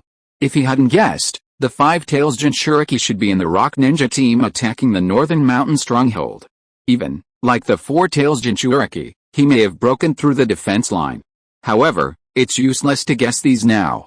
Now, the most important thing is how to stop the opponent. The 4 Tails Jinchuriki, lousy, is different from the 5 Tails Jinchuriki, Han. The lava release that the opponent has mastered is very harmful to the flesh and blood body. In addition, he has a lava release chakra mode to protect his whole body, and ordinary means can't hurt him at all. Unless he is like Hashigaki Kisame in later generations, he will be exhausted to death, otherwise it will be difficult to deal with. And it happened that Qingming's ninjutsu did not restrain the opponent's water escape, which was quite uncomfortable. Chapter 236 Instant Kill. "Captain, what should we do next?" Just as Qingming was thinking, Shen Hongzhu's voice sounded again. Hearing this, Qingming thought for a moment and said, "You should organize people immediately to build a second line of defense, and send someone to report the situation here to Udo Jonin." "What about the 4 Tails Jinchuriki?" Shen Hongzhu asked again. Qingming could easily hear the fear in his voice. "It seems that it is unlikely that they can go up, so I can only go up myself." Thinking this in his heart, Qingming said, "Leave him to me. You should do your own things and don't fight with the other party for the time being. I will be back soon." "Okay, Captain." Shen Hongzhu heard Qingming's answer and secretly breathed a sigh of relief, and then canceled the connection. Qingming stood there and began to think about the specific action strategy for the next step. First of all, he didn't have to pursue killing the other party. First, he couldn't do it, and second, there was no need. As long as the situation here was reported, I believe that it won't be long before Namake's Minato will rush over, and then he can completely throw this trouble to the other party. Qingming always advocated that one should eat as much as one can, and never do anything extra or beyond one's ability. Since the main purpose of Minato Namake's being transferred here is to fight against a 4-tails and 5-tails Jinchuriki, there is no need for him to show off. To be honest, it is a bit risky for him to take action now. If he did not consider that it would be unreasonable to give up the position without doing anything, he really wanted to leave. Fortunately, this risk is controllable, so he would just do a small favor to Minato Namake's. With this in mind, Qingming went straight to the left and rushed towards the team of rock ninja. He was originally taking a detour, and his current position was stuck in the center of the left wing of the rock ninja. Now he could directly cut off their team by cutting in. That's right, Qingming did not intend to go directly to Lao Zi for trouble. There are 2 reasons. One is that the distance is too far, and it would be too late to go there. The second is that it is too risky to fight the opponent alone. It is better to disrupt the situation and fight the opponent in the rock ninja pile, so that when he performs the lava release ninjutsu, he will have some concerns. At the same time, he could force the other side to come back for help. In the entire rock ninja team, except for the other side, no one was his opponent. As long as he was careful not to be surrounded by many people, he could easily cause huge casualties to the rock ninja. In this way, as long as Lao Zi didn't want to end up being a lone commander, he had to come back for help. At this time, he could approach the other side while fighting. This would definitely be much faster than chasing the other side unilaterally. 1 minute later, Qingming saw the rock ninja team. At this time, they were quickly gathering towards the top of the mountain. Qingming didn't say anything nonsense and threw several shurikens. Swoosh, swoosh, swoosh, a series of air-breaking sounds rang out. Then, there were the screams of the rock ninja. In order to create chaos, Qingming deliberately aimed at those Jinan, and because it was a sneak attack, those people couldn't react at all, so they were hit on the spot. Enemy attack, be careful. There are enemies. Where are they? Noisy voices rang out in the field. Just as Qingming expected, the sudden attack directly caused chaos in the rock ninja team. But this is not enough, Qingming thought. Once those rock ninja Jonin reacted and began to organize people to defend, the chaos would soon subside. This was what Qingming did not want to see. So, after shooting those shurikens, he used his superb vision blocking skills and the trees in the forest as cover to quickly approach a rock ninja Jonin. Through the observation of the Sharingan and the amount of chakra in the opponent's body, Qingming was basically sure that the opponent was just a special Jonin. Although he didn't know what he was good at, his strength was definitely not too strong, which was just right for him to create greater chaos. Everyone be quiet. Yamamoto Kenichi looked at the panicked crowd, stepped out of the crowd, and shouted sternly. Next, after everyone quieted down, Yamamoto Kenichi was about to tell everyone to prepare for defense, but suddenly saw the people in front of him looking behind him with horror. Suddenly, an ominous premonition came to his mind. Then, there was a suffocating sense of crisis. With almost no hesitation, Yamamoto Kenichi rushed forward and left the spot. Swoosh, a short sword passed over his head. Feeling a burning sensation, Yamamoto Kenichi watched a piece of scalp fly out with blood, and immediately knew that he had walked past the gate of death. This made him feel scared, and at the same time, he was wondering who the enemy was, and how he could sneak up behind him silently. Looking at Yamamoto Kenichi, who dodged his careful attack, Qingming was confused and couldn't help but let out a light exclamation. However, no matter how surprised he was, he still had to continue the attack. Qingming quickly raised his left hand, completed the seal in an instant, opened his mouth, and performed the ninjutsu, fire style, great fireball technique.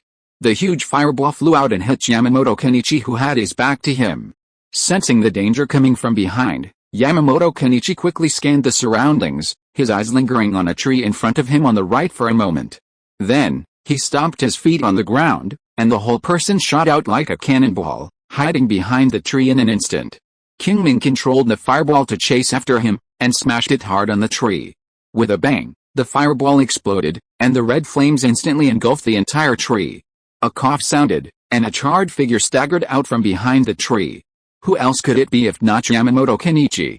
The next moment, Qingming's figure appeared, and in an instant he came in front of him, swung the dagger in his hand, and cut his throat with incomparable precision. However, no blood flowed, and Qingming's movements paused slightly. At this moment, a sense of crisis came over him, and a kunai was seen stabbing out quickly from behind the tree on the side, piercing directly into Qingming's neck. Die, Yamamoto Kenichi, who was charred all over, shouted loudly behind the tree. However, the enemy's expression of fear and unwillingness that he expected did not appear. What caught his eyes was only an indifferent face and a pair of scarlet Sharingan. The next moment, the pair of Sharingan occupied his entire field of vision and pulled his consciousness into the abyss. Qingming raised his hand and easily grabbed the opponent's wrist. Then pressed down and stabbed back, and the kunai pierced the opponent's heart.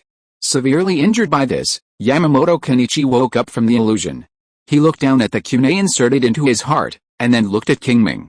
He wanted to say something, but he couldn't say a word. The next moment, he lost his life, and the figure in front of Qingming also turned into a ball of chakra smoke and disappeared. Obviously, this is a shadow clone. To be fair, Yamamoto Kenichi's reaction was still very fast. He was able to think of a plan of seduction and counterattack at the critical moment.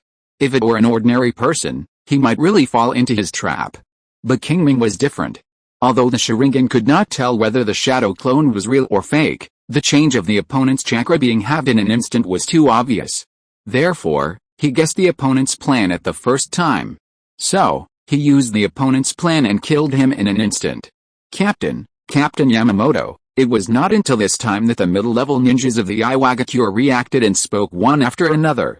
If you're listening to this novel on a channel other than Fanfic World, it means they downloaded and uploaded it without effort. We cordially invite you to visit our channel, Mundo Fanfic Novelis. There you'll find the original version of this story and you can explore many other novels of various genres. We're waiting for you to immerse yourself in a world of incredible novels. Chapter 237 First Meeting. Everything happened too fast. It was not until Qingming killed Yamamoto Kenichi that the Iwagakure ninjas in the field reacted. Hearing their shouts, Qingming loosened his left hand that was holding Yamamoto Kenichi's wrist and let his body fall to the ground. Then, with a pair of bloodshot eyes, he turned and swept towards these people. Suddenly, the shouts in the field disappeared, and everyone who was swept by Qingming took a step back involuntarily. Qingming knew that the time was almost right. As long as he added more fuel to the fire, these people would definitely flee. By then, it would definitely cause a larger-scale riot. As long as he took advantage of the chaos to harvest heads, he could cause huge casualties to the Iwagakure ninjas and further expand the scope of the riot. In the end, Lao Zi would have to return to defend. In this way, his goal was achieved. With this thought, Qingming no longer hesitated, and his figure flashed and came in front of an Iwagakure ninja.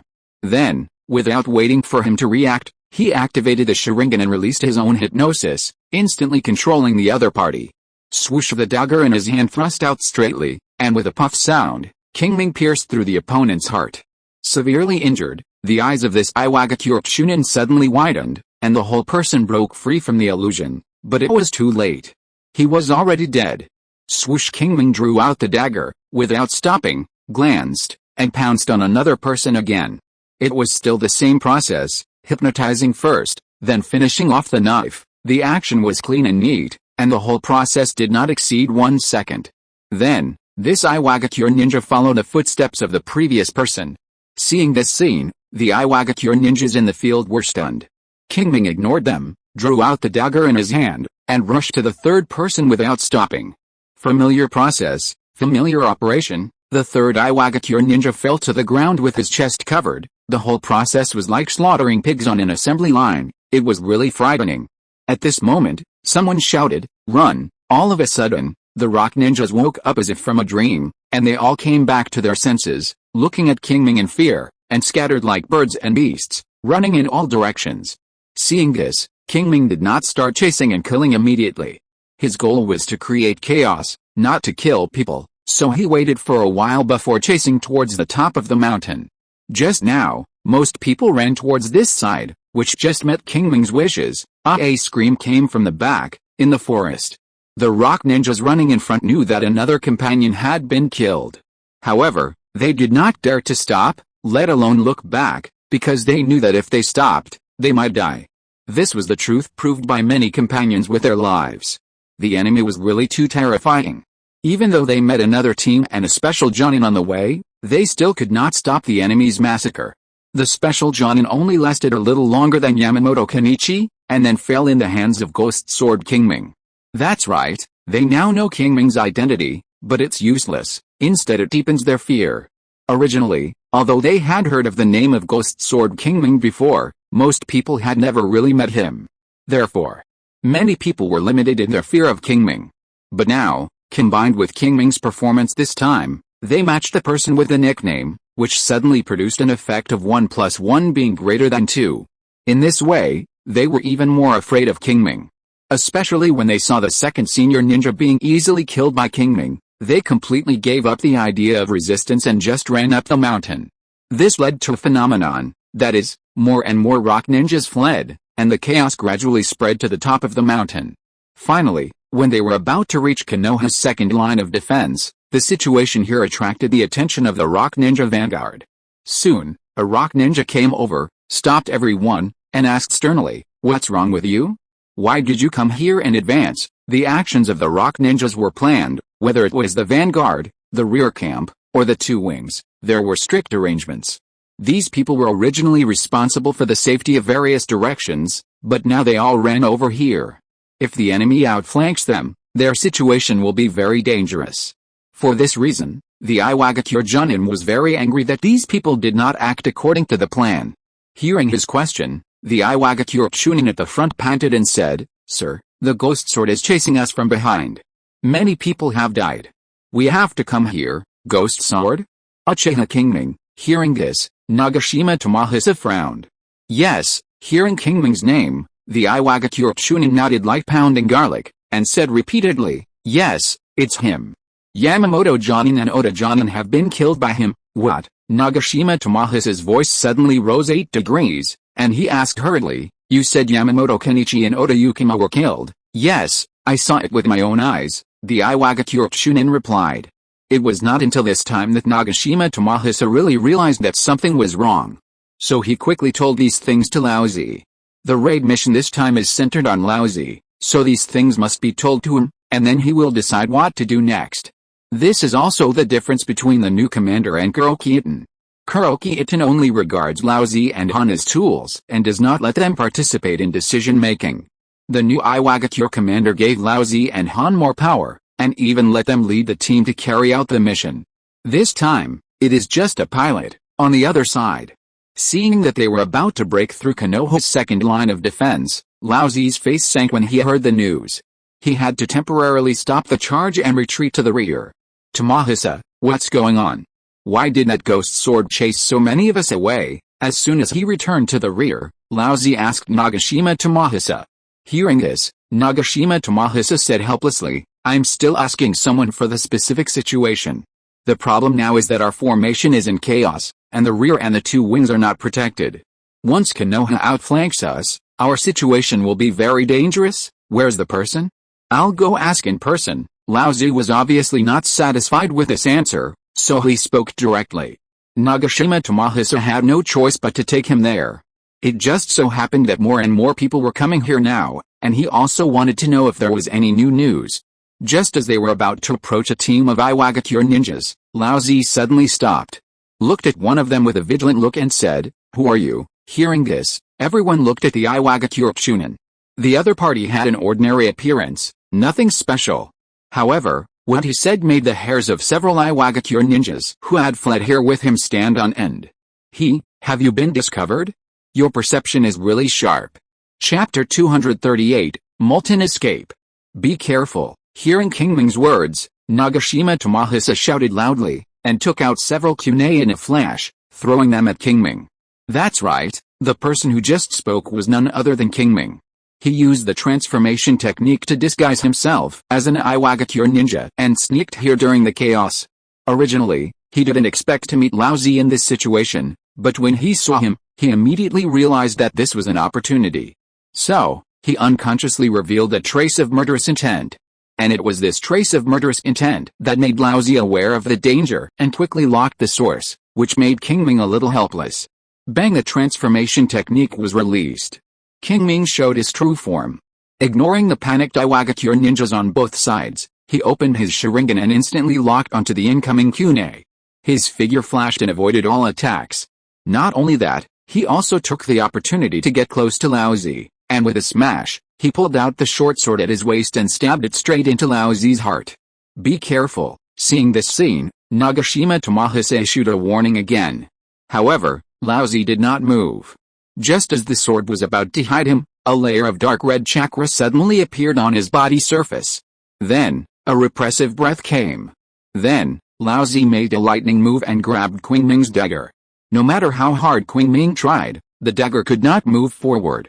After a stalemate, Laozi shouted softly, and with a sudden force of his right arm, he threw Qingming and his sword out in an instant.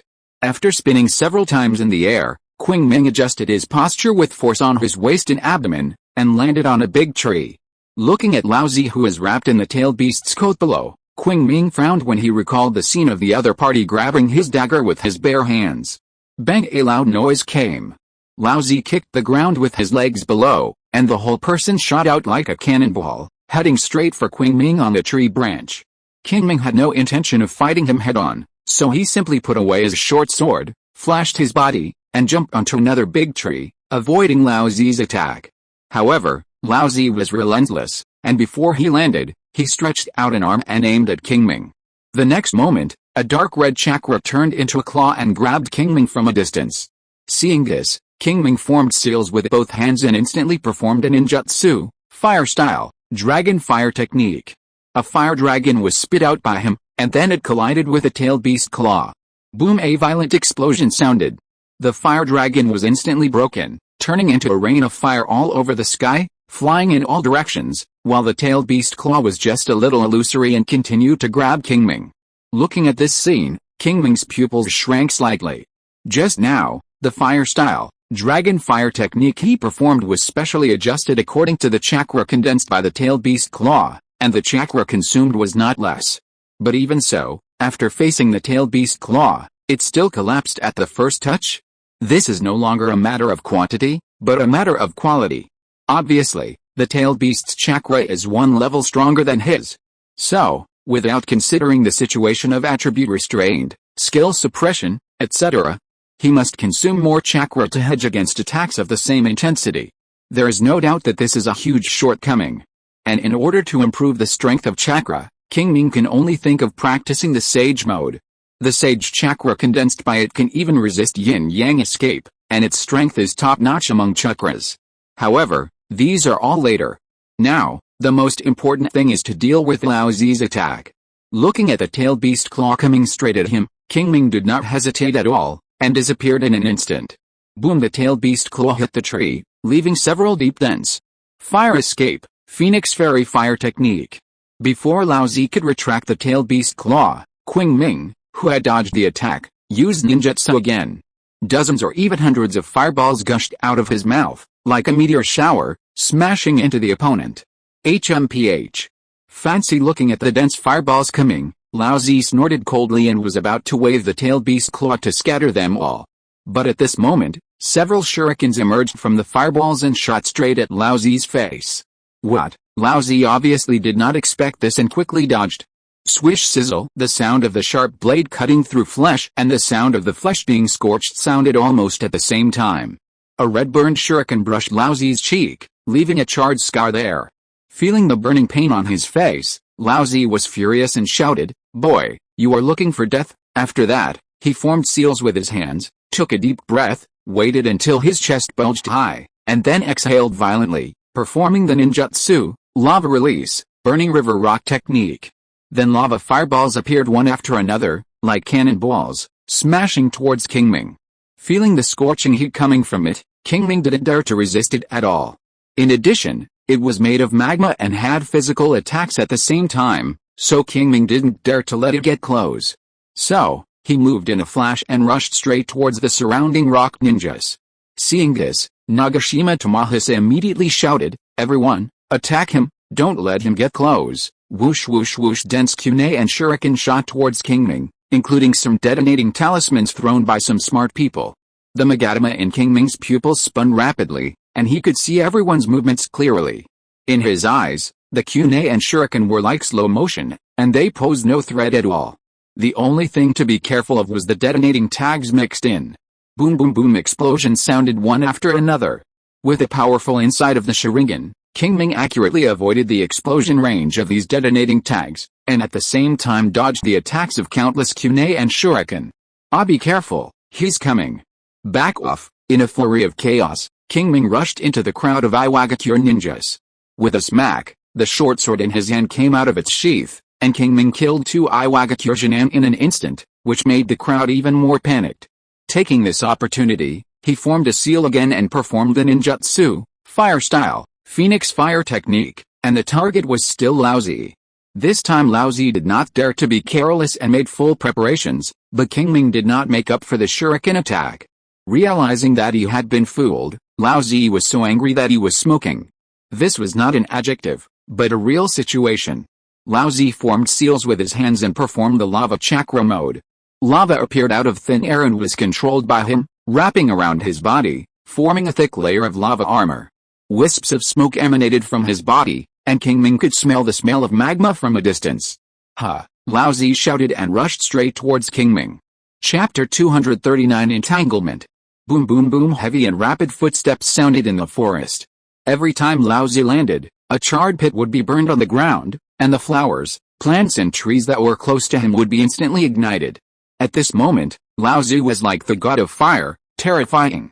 Looking at the lava armor on his body and feeling the scorching heat, Qingming frowned and had no intention of contacting him.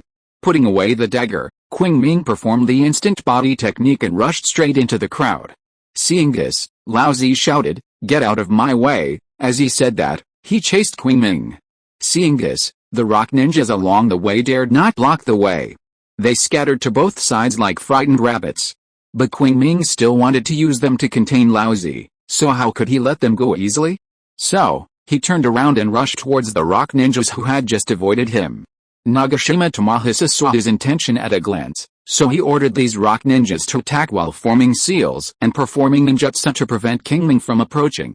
Puff puff puff, rock spikes suddenly emerged from the ground and pierced into Qingming's vital points, blocking his way. Qingming seemed to have no way to escape, but since he dared to charge, he must have a certain degree of confidence. With the full power of the Sharingan, the process of these rock spikes appearing was like slow motion. Qingming dodged them easily.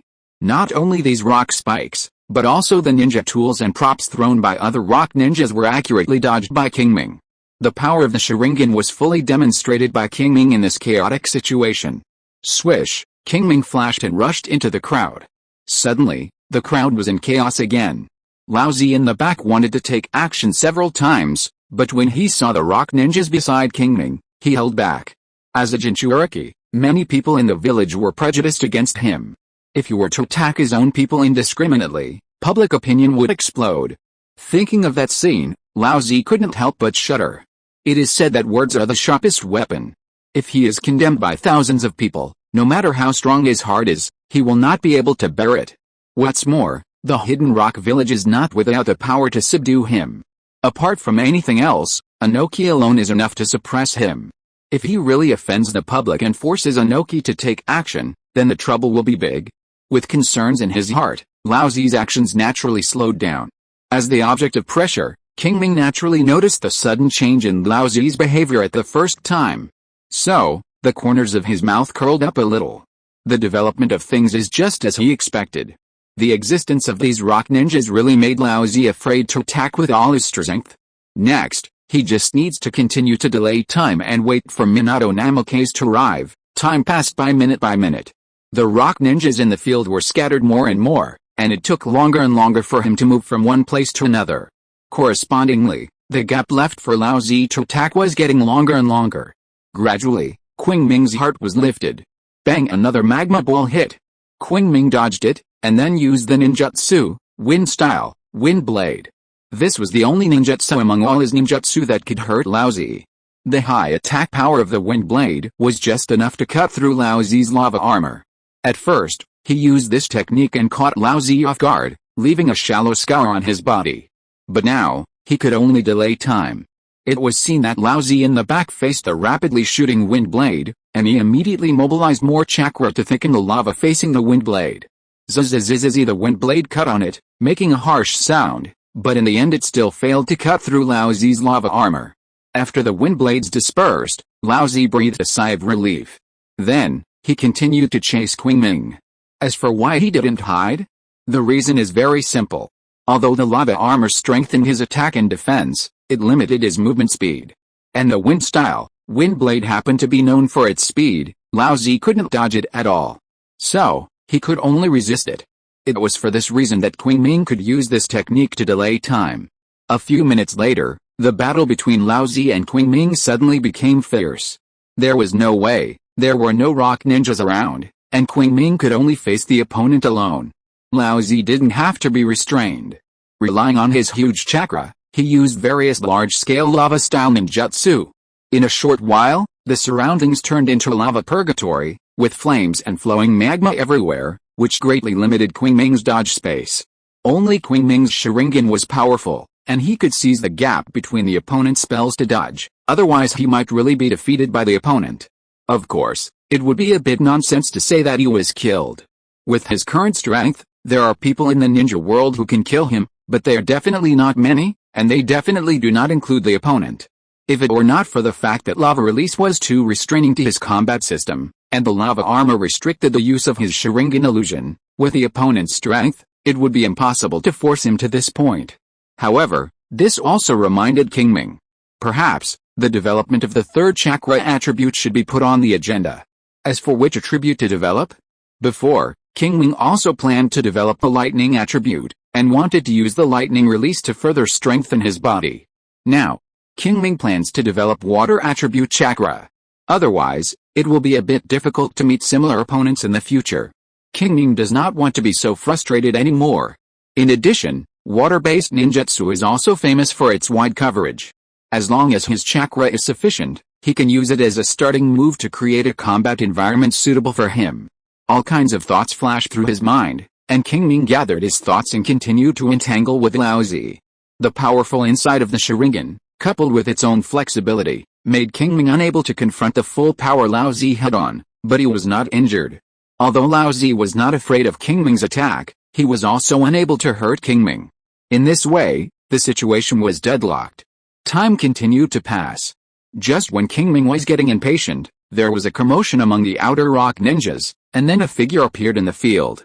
The person who came was none other than Minato Namikaze. He looked at the mess on the ground and said to Qingming, "Sorry, I'm late. The situation in the north is a bit bad. I'll go there first." Qingming actually expected this, because not long ago, he felt a violent breath of the five tails in the north, and Minato Namikaze had not come over, so he had this guess in his mind at that time. It was for this reason that he persisted until now. Otherwise, he would have run away long ago, and why would he fight to the death with Lao Zi here? It's impossible to ask him to take the blame for others. Chapter 240 Watching the Battle. You again, seeing the sudden appearance of Minato Namikaze, Lao Zi gritted his teeth and said. However, Minato Namikaze did not reply to his words, but said to Qingming, "The next battle is left to me, you go and rest first." Hearing this, Qingming nodded without any politeness, and then used a flash body technique to retreat to the edge of the battlefield. Seeing Qingming leave so cleanly, Minato Namikaze was stunned for a moment, then shook his head and laughed, and said no more. "Damn it! You are looking for death?" Seeing that no one paid attention to him, Lao Zi roared and rushed straight towards Minato Namikaze. However, who is Minato Namikaze? His reaction speed is stronger than Qingming, who has opened the 3 Magatama Sharingan at this stage. Qingming can dodge such an attack, let alone him. Seeing that Lao Zi was about to touch Minato Namikaze, he saw his figure flash and just avoided the attack, and then flashed again and moved away from Lao Zi. He quickly glanced around and saw that the ground was covered with lava and flames. He suddenly raised his right hand and bit his thumb. Then, he quickly formed the 5 seals of Hai Su Yu Shin Wei, and used blood as a guide to perform the spiritual summoning technique. As a cloud of chakra smoke dispersed, a giant red skin toad covered with bumps appeared in the field. He had a giant pipe in his mouth, a white bandage around his waist, a blue vest on his body, and a short knife with him. This was none other than one of the 3 gangsters of Myaboku Mountain, Gamabunta. He just appeared and was relatively normal. But after standing for less than a second, he suddenly jumped up and shouted angrily, "Ouch, I'm burned to death. What is this place?" As he said that, he looked down. Then, he saw flames and lava all over the ground. Suddenly, his eyes widened. If his dislike for the seawater that made him itch was 1, then his dislike for the flames that creatures fear instinctively was 10. Without any hesitation, Gamabunta immediately formed a seal and performed a powerful water escape ninjutsu. The next moment, a stream of water like a waterfall fell from the sky, and in the blink of an eye, it extinguished a large area of fire and lava on the ground. The water and the flame met, making a sizzling sound and producing a large amount of water vapor. The water vapor condensed into a ball, forming a layer of white mist, which sharply reduced the visibility of the surroundings. However, this situation did not last long. When Gamabunta fell from the sky, the white mist was blown away by the strong shock wave. Gamabunta squatted on the ground, took a deep puff of his pipe, exhaled a large smoke ring, and then looked at Minato Namikaze. Seeing Minato Namikaze waving at him, Gamabunta said unhappily, "Boy, don't you know that I hate fire? You actually summoned me to such a place?" And, without waiting for Minato Namikaze to reply, he pointed at Laozi and said, "I don't want to provoke such a troublesome guy." Obviously, he has seen the specialness of Laozi. However, if he doesn't want to provoke him, it's just talk, otherwise he could have lifted the summoning technique and returned to Meiboku Mountain. Minato Namikaze knew Gamabunta's temper, so he gave him enough face. Following his words, he said, yes, Boss Toad, this time it's my fault. The key is that I am not good at dealing with such enemies, so you have to come." Humph. Hearing this, Gamabunta just snorted coldly and turned to look at Laozi. Being stared at by such a giant, even if Laozi is knowledgeable, he can't help but shrink a little. However, in this situation, he can't afford to retreat. As soon as the thought came to mind, Laozi stomped on the ground, and the whole person shot out like a cannonball, actually using himself as a weapon to smash into Gamabunta. Seeing this, Gamabunta shouted, "You annoying guy, stay away from me." As he spoke, he took a deep breath and then exhaled violently. Immediately, a gust of wind blew out of his mouth, and the power was no less than the wind-style, great breakthrough performed by Qingming at a cost of 1,000 chakras. Laozi's forward steps were blocked by the gust of wind, but he was not discouraged. He immediately raised his hands to form seals and performed the ninjutsu, lava-style, burning river rock technique. The next moment, 7 or 8 magma balls condensed in front of him, and then he controlled them and smashed into Gamabunta's open mouth. The mouth was the most vulnerable part of Gamabunta, so he naturally did not dare to take this wave of attacks head-on, so he jumped and came to the air. Then, he saw him forming seals with his hands, as if he was going to perform some ninjutsu. Seeing this, Minato Namikaze seemed to have thought of something, and immediately used the flash body technique to hide at the edge of the battlefield. Seeing his action, Laozi was confused. The next moment, a huge water ball fell from the sky and hid him quickly. This water ball was not an ordinary water ball, but a water ball condensed by Gamabunta using the water-style, iron cannon ball, which contained rich chakra.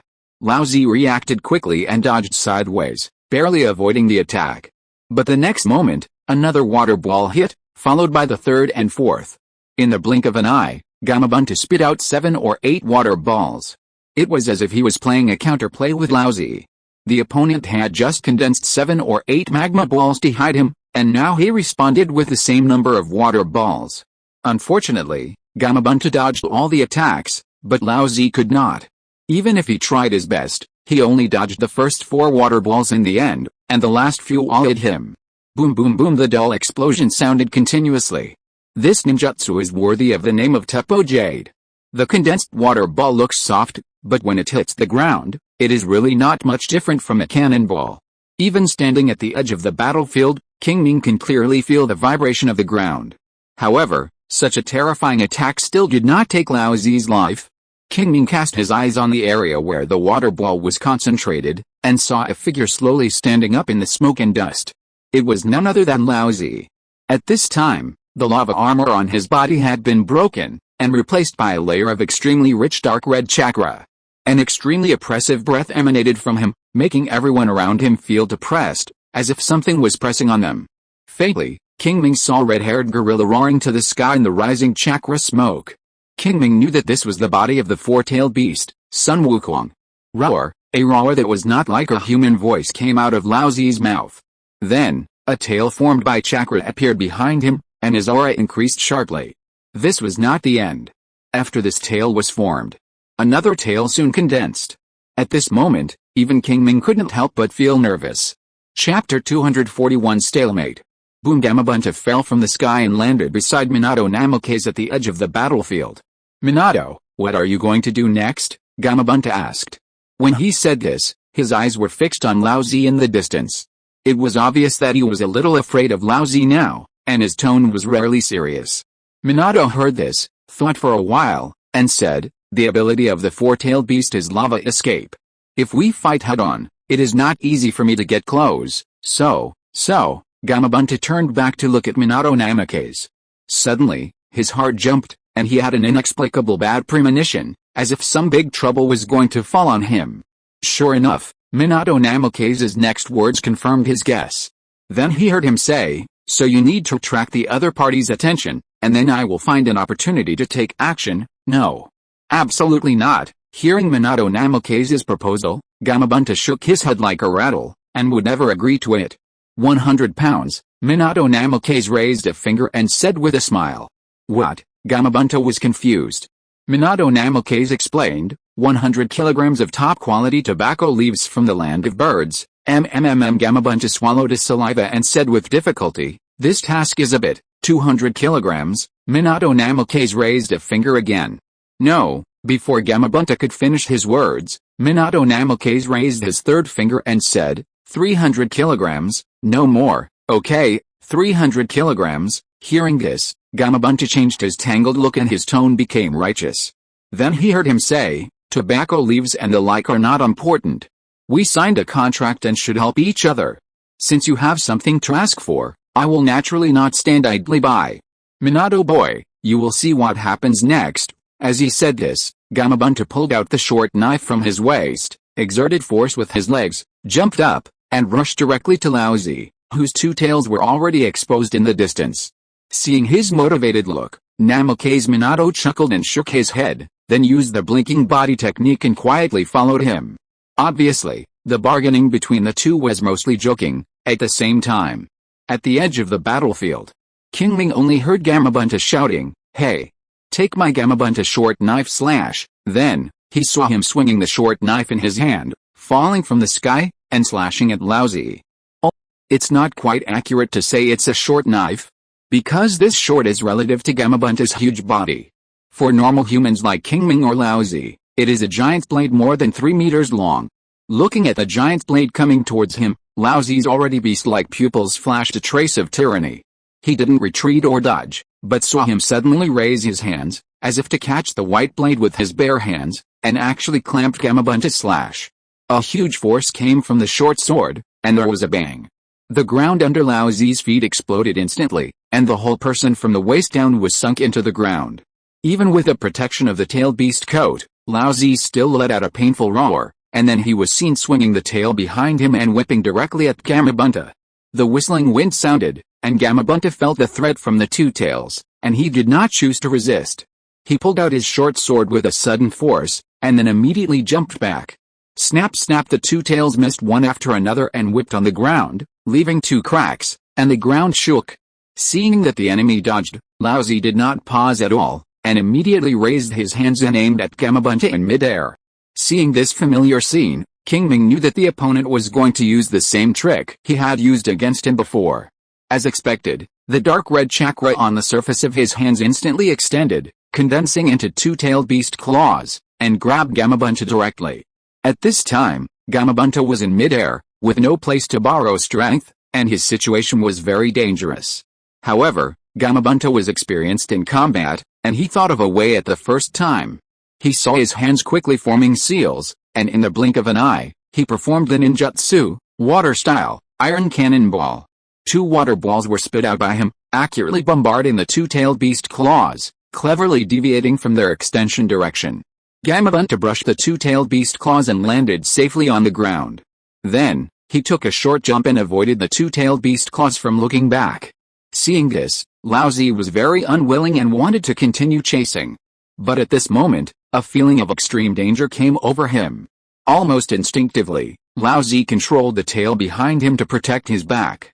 Swish Qingming wrapped in wind chakra tore through Lao Zi's tail and stabbed him in the back, but was blocked by the tail beast coat on his body. Lao Zi felt a little scared when he felt the chill coming from behind him. If he hadn't reacted in time and blocked it with his tail, Minato Namake's Qingming would definitely tear through his tail beast coat. By then, even if he didn't die, he would be seriously injured. That's right, it was Minato Namikaze who made this attack. Just now, he saw the opportunity and made a decisive move, using the sharp characteristics of wind chakra to kill Lao Zi with one blow. Unfortunately, Lao Zi, or the Four Tails crisis instinct, was too sharp, and it actually blocked his attack at the critical moment. This made him fail. With a pity in his heart, Minato Namikaze activated the Flying Thunder God technique and disappeared on the spot. The tail slapped the ground. Seeing Minato Namikaze disappear, Lao Zi became more and more irritable. He opened his mouth and spat out magma balls one by one, hitting Gamabunta. Obviously, he took Gamabunta as an object to vent his anger. Not only that, for his own safety, he also used the melting chakra mode, and once again condensed a layer of lava armor on his body. However, unlike the simple humanoid armor before, this time the lava armor also includes the tail part.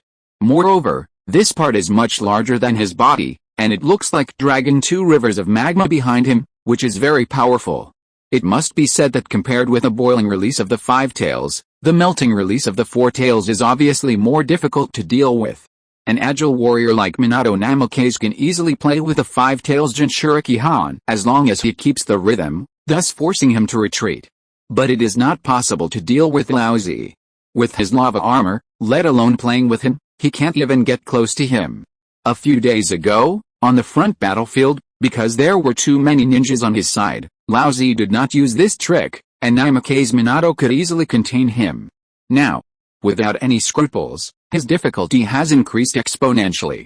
Fortunately, I still have Bunta to help, otherwise it would be a bit troublesome. In secret, Namikaze Minato looked at Gamabunta, who was about to perform water ninjutsu to fight Lao Zi, and muttered, "Today is over." Chapter 242, Their Respective Battles. Zizizi water escape and lava escape collided, producing a large amount of white mist. At the edge of the battlefield, Qingming used all his strength to activate his Sharingan, and through the white mist, he watched the battle between Gamabunta and Lao Zi in the field, his thoughts racing. In terms of power, pure water escape is definitely not as good as lava escape, and in terms of chakra, Gamabunta is not as good as Lao Zi plus the Four-Tailed. However, Gamabunta, who was born in Myaboku Mountain, has a large amount of Senjutsu chakra in his body. As we all know, Senjutsu chakra can increase the power of ninjutsu. Therefore, under its blessing, the power of water escape performed by Gamabunta is not weaker than the lava escape ninjutsu performed by Lao Zi. As for the difference in chakra, this is not very critical. Why do you say that? First of all, Lao Zi is only half-tailed beast now, and cannot use all the chakra of the Four-Tailed, which means that he is destined to not be able to occupy an overwhelming advantage. Secondly, Gamabunta is more flexible and can often dodge Lao Zi's attacks by jumping, consuming less chakra. Finally, and most importantly, there is a Minato Namikaze standing by, so it is impossible for Old Purple to hold off until Gamabunta's chakra is exhausted. Therefore, in general, as long as Gamabunta can withstand Old Purple's frontal attack, then Old Purple will definitely lose unless he completely transforms into a tailed beast. To put it another way, even if Old Purple completely transforms into a tailed beast, it is not necessarily that she is the opponent of Gamabunta and Minato Namikaze. Not to mention that Gamabunta is qualified to fight against the tailed beasts, Minato Namikaze himself has not yet shown his full strength. At the very least, he still has a trick of Sage Mode that he has not used. Once the Sage Mode is turned on, with his strength, it will not be a problem for him to face the Four-Tailed Beast head-on. In addition, he also has a sophisticated sealing technique, which is a powerful weapon against the tailed beasts. Therefore, there is no reason for him to lose. And the development of things is similar to what Qingming expected. Under the joint attack of Gamabunta and Minato Namikaze, Old Purple soon showed signs of decline. At first, he could launch attacks continuously. But as time went on, the frequency of his defense began to increase, and now, it has almost accounted for half of the time. If this continues, defeat is only a matter of time. In fact, If the hidden rock village does not send people to rescue, he may become the first Jinchuriki captured by Konoha. Thinking of this in his heart, a familiar mental force suddenly invaded Qingming's mind. Then, a voice sounded, "Captain, there is a change in the rock ninjas. They seem to be planning to surround you." This voice was none other than Yamanaka Kiku, who had contacted him at the beginning. Hearing the other party's words, Qingming glanced around. Sure enough, more and more rock ninjas gathered at the edge of the battlefield, and there was a clear division. There is no doubt that this is the prelude to the attack. No, we can't let them come. Considering the rescue measures that the rock ninjas might take, Qingming immediately made up his mind. He ordered in his mind, "Kiku, you immediately organize people to start a cleanup of those rock ninjas on the periphery." Yamanaka Kiku was a little hesitant when he heard the words. Qingming frowned and asked directly, "Any questions?" Shan's Hongju was silent for a while, then hesitantly said, "Captain, just now the Four-Tails Jinchuriki attacked the second line of defense, and we suffered heavy casualties." Before he could finish his words, Qingming interrupted him and said, "Didn't I tell you not to fight head-on? Why didn't you listen?" "Captain, it's not that we want to fight the other side head-on, but the other side is too fast, plus the other rock ninjas are blocking us, we can't retreat," Shan's Hongju said helplessly. Hearing this, Qingming was silent for a moment, no longer entangled in this issue, and asked, "How many of you are left now?" "About 60%, Shan's Hongju said a ratio, and then said, "But only about 30% can continue to fight, and the rest are all seriously injured. In such a short period of time, the casualties are more than half. No wonder you are so hesitant to speak." Qingming complained in his heart.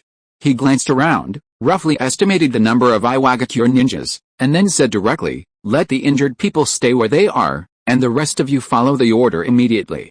I will assist you." "Yes, Captain." Hearing Qingming say that he would take action, Yamanaka Kiku immediately replied loudly.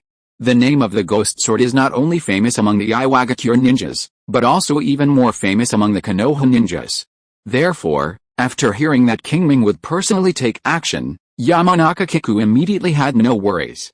The hard connecting technique was disconnected, and Qingming took a last glance at the battle between Laozi, Namake's Minato, and Gamabunta in the field. Then, he turned and left. As if he had discovered his movements, Namake's Minato secretly glanced at him. Then, he glanced at the Iwagakure ninjas who were gathering more and more around him, and then looked at the direction where Qingming left, and had already guessed what he was going to do.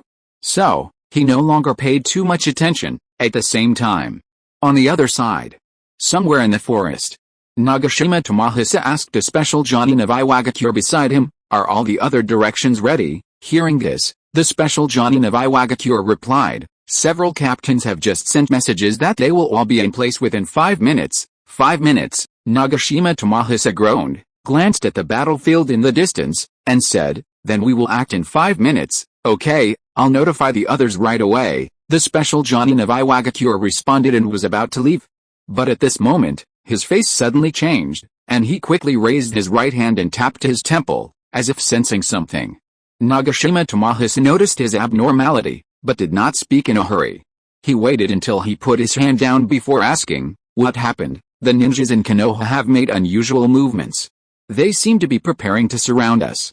Now the troops are moving to the periphery." The special Jonin of Iwagakure looked a little strange.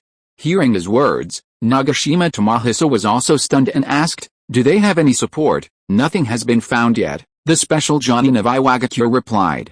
"Then why did they surround us?" Nagashima Tomahisa asked in confusion. "I don't know," the Iwagakure special Jonin replied. For a moment, both of them were a little confused. It's not their fault. It's just that Konoha's behavior is too illogical. After the previous battle, they knew exactly how much combat power Konoha had left here, which was far less than theirs. Now there is no support, and in this situation, they dare to disperse their forces to surround us, which is simply courting death. "Wait." Nagashima Tomahisa seemed to have thought of something, and hurriedly said to the Iwagakure special Jonin next to him, "Quick! Take a look, is Uchiha Qingming still on the battlefield?" Hearing this, the Iwagakure special Jonin also seemed to have thought of something, his face changed, and he immediately cast a spell to sense. However, after a few breaths, he found nothing. After a while, he put down his hand and said with an ugly look, "The other party disappeared, I can't sense his breath." Thanks to the book friend for rewarding 1000 starting points. Chapter 243 Out of Control. Boom! At this moment, an explosion came from the forest not far away. Nagashima Tomohisa and the Iwagakure special Jonin beside him looked at each other, and then they all performed the instant body technique and ran to the place where the explosion occurred. However, when they arrived, there were only a few bodies of Iwagakure junior ninjas, one of which was blown beyond recognition. Obviously, this was the result of being hit by the detonating tag at close range. As for the other bodies, Nagashima Tomohisa carefully checked them. They were all hit in the vitals with one blow, and they had no strength to resist at all. The weapon that killed them was a short sword. The situation was already very clear. The person who attacked was basically locked on Qingming. It was ridiculous that they were just looking for someone, but they didn't expect that he had already touched their noses and killed several people. What's more terrifying is that this may just be the beginning. The two were thinking about this, and a scream came from not far away. Without any hesitation, the two immediately rushed to the scene. A black shadow appeared at the end of their vision, and then quickly disappeared into the dense forest. The two did not rush to pursue, but stopped at the scene. There are still 2 survivors here. Perhaps there are too many rock ninjas gathered here, or the time left for the enemy is too short. In short, these 2 people survived. Nagashima Tomohisa looked at the 2 and asked sternly, "Who is the enemy?" Although he already had the answer in his mind, he still wanted to confirm it. "It's the ghost sword." X2 Hearing Nagashima Tomohisa's question, the 2 survivors answered in unison. When they spoke, their voices were a little trembling. Obviously, they were scared. Hearing this affirmative answer, Nagashima Tomohisa's heart sank, thinking that this was trouble. They had planned to help Lousy, but now it seems that they can only protect themselves first. Boom! At this moment, another explosion was heard accompanied by screams. Obviously, another team was hit hard. Nagashima Tomohisa's expression turned cold, and he looked at the special Jonin beside him and said, "Hanaji, notify the other teams immediately to suspend the operation. From now on, each team will meet nearby and can't let the enemy defeat them one by one." "Yes, Captain," Yamashita Hanaji responded in a serious voice, and then left, at the same time. Where the explosion occurred, Qingming pulled the dagger out of the chest of an Iwagakure Chunin, glanced back at the empty dense forest, and secretly said it was a pity. As early as when he disguised himself as an Iwagakure ninja and saw Nagashima Tomohisa and Lousy walking together, he knew that this person must also be a commander. If he could kill him, it would definitely cause chaos for the Iwagakure ninja on the mountain. Therefore, he just deliberately exposed a flaw, hoping that the other party could catch up. If Nagashima Tomohisa really caught up, he would definitely burst out with all his strength and kill the other party in the shortest time. Unfortunately, the other party was too cautious and did not choose to chase. This made Qingming a little disappointed. However, he was just a little disappointed. Anyway, with the strength of these rock ninjas, even if someone was in charge, they could not pose any threat to him.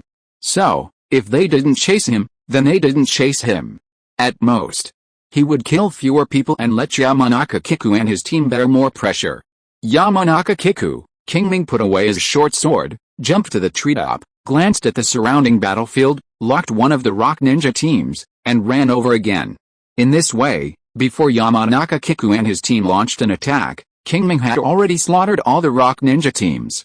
With this, he also replenished some chakra, so that the chakra in his body that had just been reduced due to the fight with Lousy was restored to full state again. When Yamanaka Kiku and his team launched an attack, Qingming reduced the frequency of his attacks. Even from time to time, he would perform a palm fairy technique to condense the yang escape chakra to strengthen his body, and the main purpose was to fish. This was not that he deliberately put pressure on Yamanaka Kiku, but that his main energy was focused on the battle between Lousy and Namikaze Minato. The victory or defeat on their side was the key. As for this side, it's not that Qingming looks down on them, but that they are not important at all. Although it hurts, this is the fact. Therefore, Qingming will not kill too many people. In a flash, nearly half an hour has passed. The battle outside is in full swing, and the battle inside is also quite fierce. After more than 20 minutes of fierce fighting, Lousy has already shown signs of defeat. It can be felt that the breath of the tail beast on his body is a little weaker, and the chakra belonging to the tail beast on the surface of the body is also a little dim. It can be predicted that if it continues to consume like this, it will definitely lose. Not only Qingming thinks so, but also Minato Namikaze and Gamabunta think so. However, the development of things is always full of surprises. Just when several people thought that Lao Zi was no longer able to do it, they were secretly preparing to stop him from escaping. I don't know if it was because the battle was too long, Lao Zi's reason was too eroded by the will of the tailed beast, and he lost his subjective consciousness, or he did it on purpose. In short, the seal of the four tails was torn open by him. In other words, the four tails are out of control. Roar, a violent roar was heard, and the tails behind Lao Zi instantly changed from 2 to 4, and quickly changed from chakra form to entity. Swoosh, swoosh, swoosh, 4 red tails were pulled out and turned into an airtight net, blocking Minato Namikaze, who wanted to approach to perform the sealing technique. Trouble. Minato Namikaze returned to Gamabunta and murmured as he looked at Lao Zi, who was quickly transforming into a tailed beast. Hearing this, Gamabunta, who had more injuries on his body, said seriously, "It is indeed troublesome." Swoosh, a figure appeared beside Minato Namikaze. The person who came was none other than Qingming. He looked at Lao Zi, whose body had half turned into four tails, and said, "Should we leave? This guy is not easy to deal with. It is better to leave it to the Hidden Rock Village to deal with it themselves." Hearing this, Minato Namikaze looked at Qingming unexpectedly. Originally, he thought that Qingming had such strong strength at such a young age, and he would be a little arrogant. Besides, he is a member of the Uchiha clan, so he shouldn't leave without even seeing the true face of the enemy. I never thought that Qingming would be so rational. He suggested retreating just by seeing some dangerous signs. However, retreat is impossible.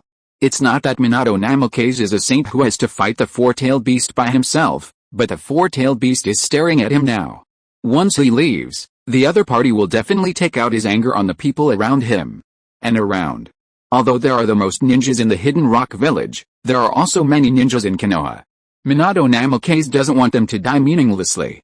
So, he can only stay temporarily. However, others can retreat first. With this thought, Minato Namikaze said directly, "I will stay to contain the other party, and you take the others away immediately." Hearing this, Qingming said inwardly, as expected, then, he stopped talking, nodded, and left directly with a flash body technique. Looking at Qingming, who was still clean and neat, Minato Namikaze didn't know what to say. If you're listening to this novel on a channel other than Fanfic World, it means they downloaded and uploaded it without effort. We cordially invite you to visit our channel, Mundo Fanfic Novelis. There you'll find the original version of this story, and you can explore many other novels of various genres.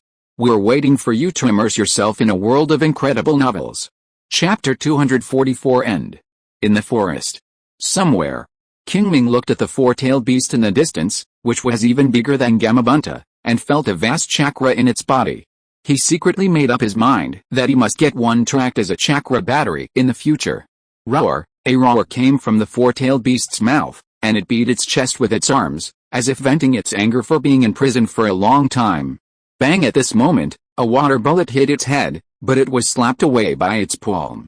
The four-tailed beast turned its head and looked at Gamabunta, who was slightly smaller than itself, and said, "Stupid toad, you are looking for death." Its voice was like thunder, and while speaking, it punched Gamabunta.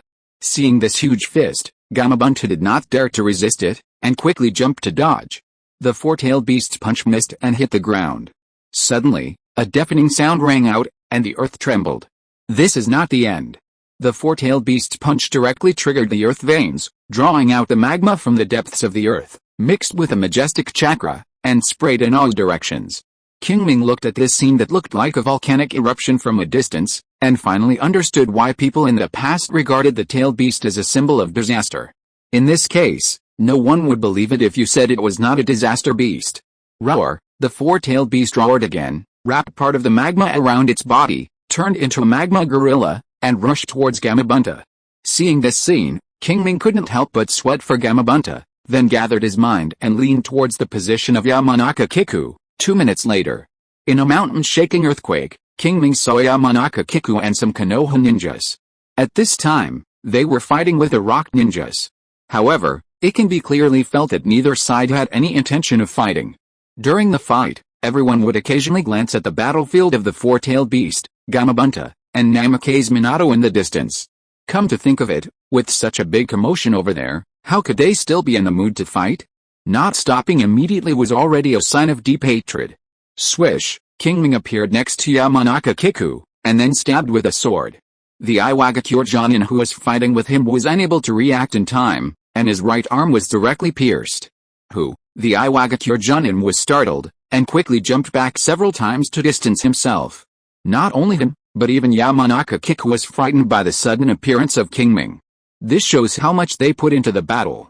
Ignoring the startled Iwagakure Jonin, Qingming directly said to Yamanaka Kiku, "You immediately notify everyone to gather and prepare to evacuate." Evacuate? He was stunned at first, then nodded quickly and said, "Okay, no problem, I'll notify them right away." However, when he was about to cast the spell, he suddenly seemed to remember something and said, "Captain, we still have wounded people at the second line of defense." Hearing this, Qingming immediately remembered that he had asked these wounded people to stay where they were, and they really couldn't just leave them alone. So, after thinking for a while, he said, "Then we won't gather. Just give the order for the others to evacuate, and find a few more people. We'll go and transport the wounded together." "Yes, Captain," Yamanaka Kiku responded. And the number of wounded and a list of survivors flashed through his mind quickly. Then he used the heart-to-heart technique to convey Qingming's order. There was a lot of noise around, and the Iwagakure ninja not far away didn't hear the conversation between Qingming and Yamanaka Kiku. He saw Qingming said something to Yamanaka Kiku, and then the two left soon. At the same time, other Konoha ninjas also began to retreat in an orderly manner. The Iwagakure ninja saw this scene and chose not to stop it. Again, they had no intention of fighting. There was no chance just now, but since the Konoha ninjas were about to withdraw now, there was no need to get entangled. The main problem now was that the Four Tails Jinchuriki seemed to be out of control. What should they do next? The movement here was so big that it naturally couldn't be hidden from the Iwagakure ninjas down the mountain. So, soon the order came, also asking them to retreat. However, some of the Jonin were asked to stay to cooperate with the subsequent support team. That's right, after the Iwagakure village withdrew these mid-level and low-level ninjas, it sent a large number of capable people to deal with the subsequent troubles. Since the Iwagakure village dared to send the Four Tails Jinchuriki and the Five Tails Jinchuriki to the battlefield, they were naturally prepared. This group of support teams came to deal with the out-of-control Four Tails. As for throwing this problem to Konoha, if the Four Tails Jinchuriki lost control in Fengliu town, they might really do so.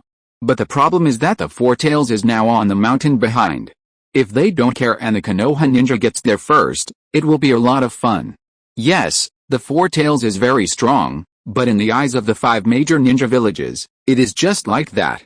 As long as you are prepared, it is not difficult to capture it.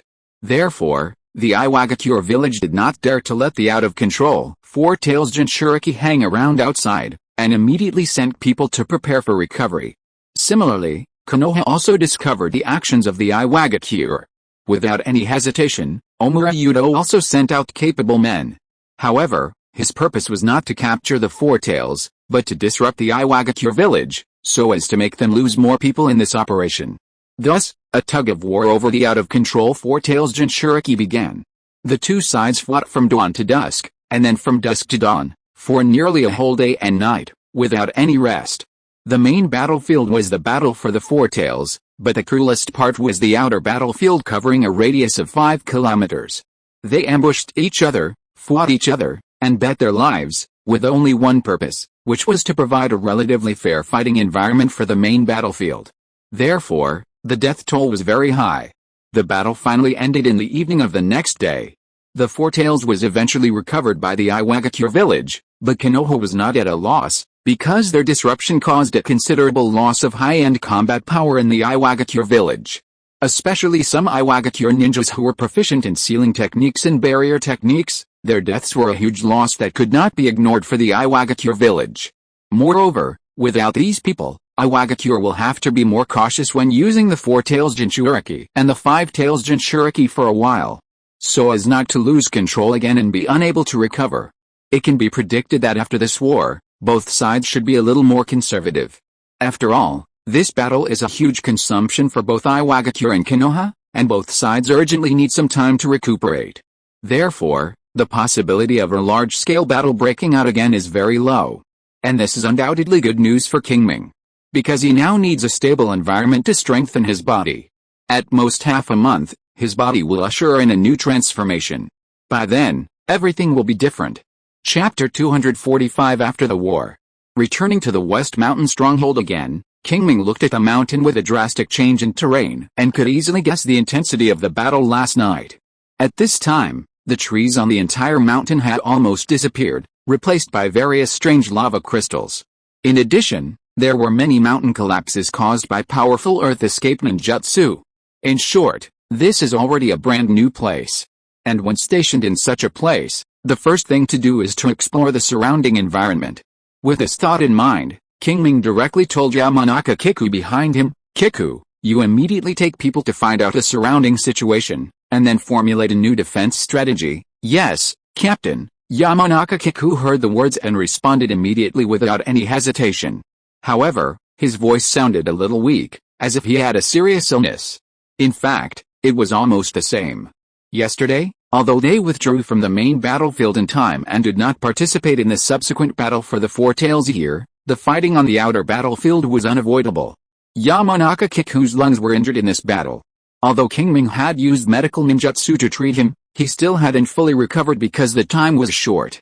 In the past, for such an injury, the superiors would have given him a few days to recover. But this time, it was not possible. Konoha suffered too much loss in the battle yesterday, and the defense of each point could not be relaxed, so they could only send out these lightly injured soldiers. Looking at the people who had left, Qingming came to his original residence in a flash. Unfortunately, this place was no longer recognizable. The simple wooden house he lived in before had long been reduced to ashes. Qingming was not pretentious. He just found a huge rock formed by solidified lava and sat on it. He formed seals with his hands and skillfully performed the palm immortal technique, condensing a pure yang escape chakra, and began to strengthen his body. In the process of strengthening, he was distracted and was also thinking about what to do next. First of all, needless to say, he must continue to strengthen his body. He must grasp this rare and stable time and not waste a minute or a second. Secondly, he had to find a way to collect knowledge related to the development of water attribute chakra, as well as some water-style ninjutsu. Although he didn't have time to develop water attribute chakra for the time being, he could start preparing after this round of strengthening was completed. Instead of waiting until then to collect it in a hurry, it would be better to prepare in advance. Finally, there was a third thing, which was to find a replacement weapon. As his strength continued to improve, the short sword in his hand that could not conduct chakra had greatly restricted his strength. If he didn't want to suffer in this regard when fighting with others in the future, he had to replace it as soon as possible. As for the goal, he already had it, which was the rare Kusanagi sword in the ninja world. It just so happened that the Uchiha clan could help with both collecting knowledge and finding weapons. Needless to say, as a wealthy family that had been passed down for 1,000 years, such knowledge and ninjutsu could be easily taken out. As for the latter, this was also a decision he had made long ago. Compared with the entire Uchiha clan's intelligence network, his efficiency alone was too slow, and it was far better to ask the clan to help him find it. As for whether the Uchiha clan would help, facing the request of this rising star, I believe that the conservatives and radicals who want to win him over will not refuse. 3 minutes later, Qingming opened his eyes. He did not rush to perform the palm fairy technique again to strengthen his body, but took out a pen and paper and wrote a letter carefully. After writing, Qingming put the letter away. In 2 days, the convoy carrying supplies from the base camp will arrive, and then you can find someone to take the letter back. In a flash, another week has passed. Time has come to the beginning of March. Qingming can clearly feel that his body is one step closer to transformation. In at most 1 week, it will definitely usher in the transformation. Soon, it will be soon. Somewhere on the mountain, Qingming opened his eyes and murmured to himself. A moment later, a sound of footsteps came. Qingming looked in the direction of the sound and saw several Konoha Chunin coming out from behind the strange lava crystals. These are his direct subordinates, responsible for patrolling this area. Seeing them coming, Qingming asked directly, "Is there anything unusual?" "No," a Konoha Chunin replied concisely. Qingming was not surprised by this answer. As he expected, after the battle a week ago, the offensive rhythm of the rock ninja slowed down significantly. Not to mention large-scale attacks, Even small-scale conflicts have become rare. In the past week, they have only discovered the enemy a few times, and the battles that broke out were not even considered battles. As long as those rock ninjas find themselves exposed, they will retreat without any hesitation, so encounters often turn into pursuit battles. Therefore, direct conflicts are almost non-existent. However, a week has passed, and it seems that the rock ninjas have almost recovered, and there is no guarantee that they will not make a big one. With some vigilance in his heart, Qingming said to several subordinates, "Don't let your guard down. The enemy may restart the war at any time. Be careful when patrolling." "Yes, Captain." Several Konoha chunin were startled and responded quickly. Seeing this, Qingming waved his hand and said, "Okay, let's go to the next area." As he said that, he stood up and ran in another direction. Several Konoha chunins followed closely behind. Soon, the group arrived at the destination. Without waiting for Qingming to speak, several Konoha chunins left tactfully and dispersed to carry out routine patrols and searches. Qingming himself found a new place and began to perform the palm immortal technique to condense the yang release chakra and strengthen his body. In this way, time passed day by day. 3 days later, in the evening, Qingming had just completed his patrol mission and returned to his residence on the top of the mountain. Before he could even sit down, there was a knock on the door. Dong dong dong. Qingming opened his eyes impatiently and said, "Come in." Krika Konoha chunin pushed the door open and entered. "What's the matter?" Qingming looked at the other party and said indifferently. "Qingming, Captain Warren has called all the Jonin to a meeting." "Here is the order," the Konoha chunin replied calmly, and as he spoke, he took out a handwritten order from his pocket. Qingming took the order and checked it. After confirming that there was no problem, he nodded and said, "When exactly?" "In half an hour," the Konoha chunin replied. "Okay, I got it. You can go back and report." Hearing Qingming's words, the Konoha chunin did not stay any longer. After leaving the wooden house, he immediately used the flash body technique to leave. Chapter 246 Restart. Convening all the Jonin to a meeting. "Is it related to the Iwaga cure?" Qingming murmured as he watched the back of the Konoha chunin disappearing outside the door. As for why he guessed that it was related to the Iwaga cure, it's very simple. In the current situation, if it wasn't for a major event related to the Iwaga cure, Omura Yudo would never have summoned all the Jonin to a meeting. Moreover, there have been news in the past few days that the Iwaga cure seems to have the intention of restarting the war. Qingming also found in daily patrols and reports from subordinates that the Iwaga cure's infiltration team has indeed been quite active these days. All of this shows that the Iwaga cure village is likely to be preparing to launch a new attack. At this time, Omura Yudo suddenly summoned all the Jonin to a meeting. Qingming couldn't think of any other reason except that it was related to this. And this is definitely not good news for Qingming, because war means chaos, and the stable environment is broken, and his practice will definitely be affected. Closing his eyes, Qingming felt it carefully, and estimated that it would take about 3 or 4 days for his body to complete the accumulation of foundation and thus undergo a transformation. What a pity, Qingming sighed and stopped thinking about it. He raised his hand to seal and skillfully performed the palm immortal technique. Pure yang release chakra was generated and then flowed through his body. After several times, Qingming felt that the time was almost up. He went out to find Shanzi Hongzhou and told him some things. Then he went down the mountain to the meeting place. He arrived at the Fengliu town stronghold and walked into the meeting room. The time was just right. It didn't take long for Omura Yudo to come. The meeting started soon, and the content of the meeting was similar to what Qingming expected. It was indeed related to the latest abnormal movement of the rock ninja. However, what surprised him was that the opposite rock ninja did not intend to use them as the main target of attack next. Instead, they planned to disperse their forces and attack several nearby strongholds.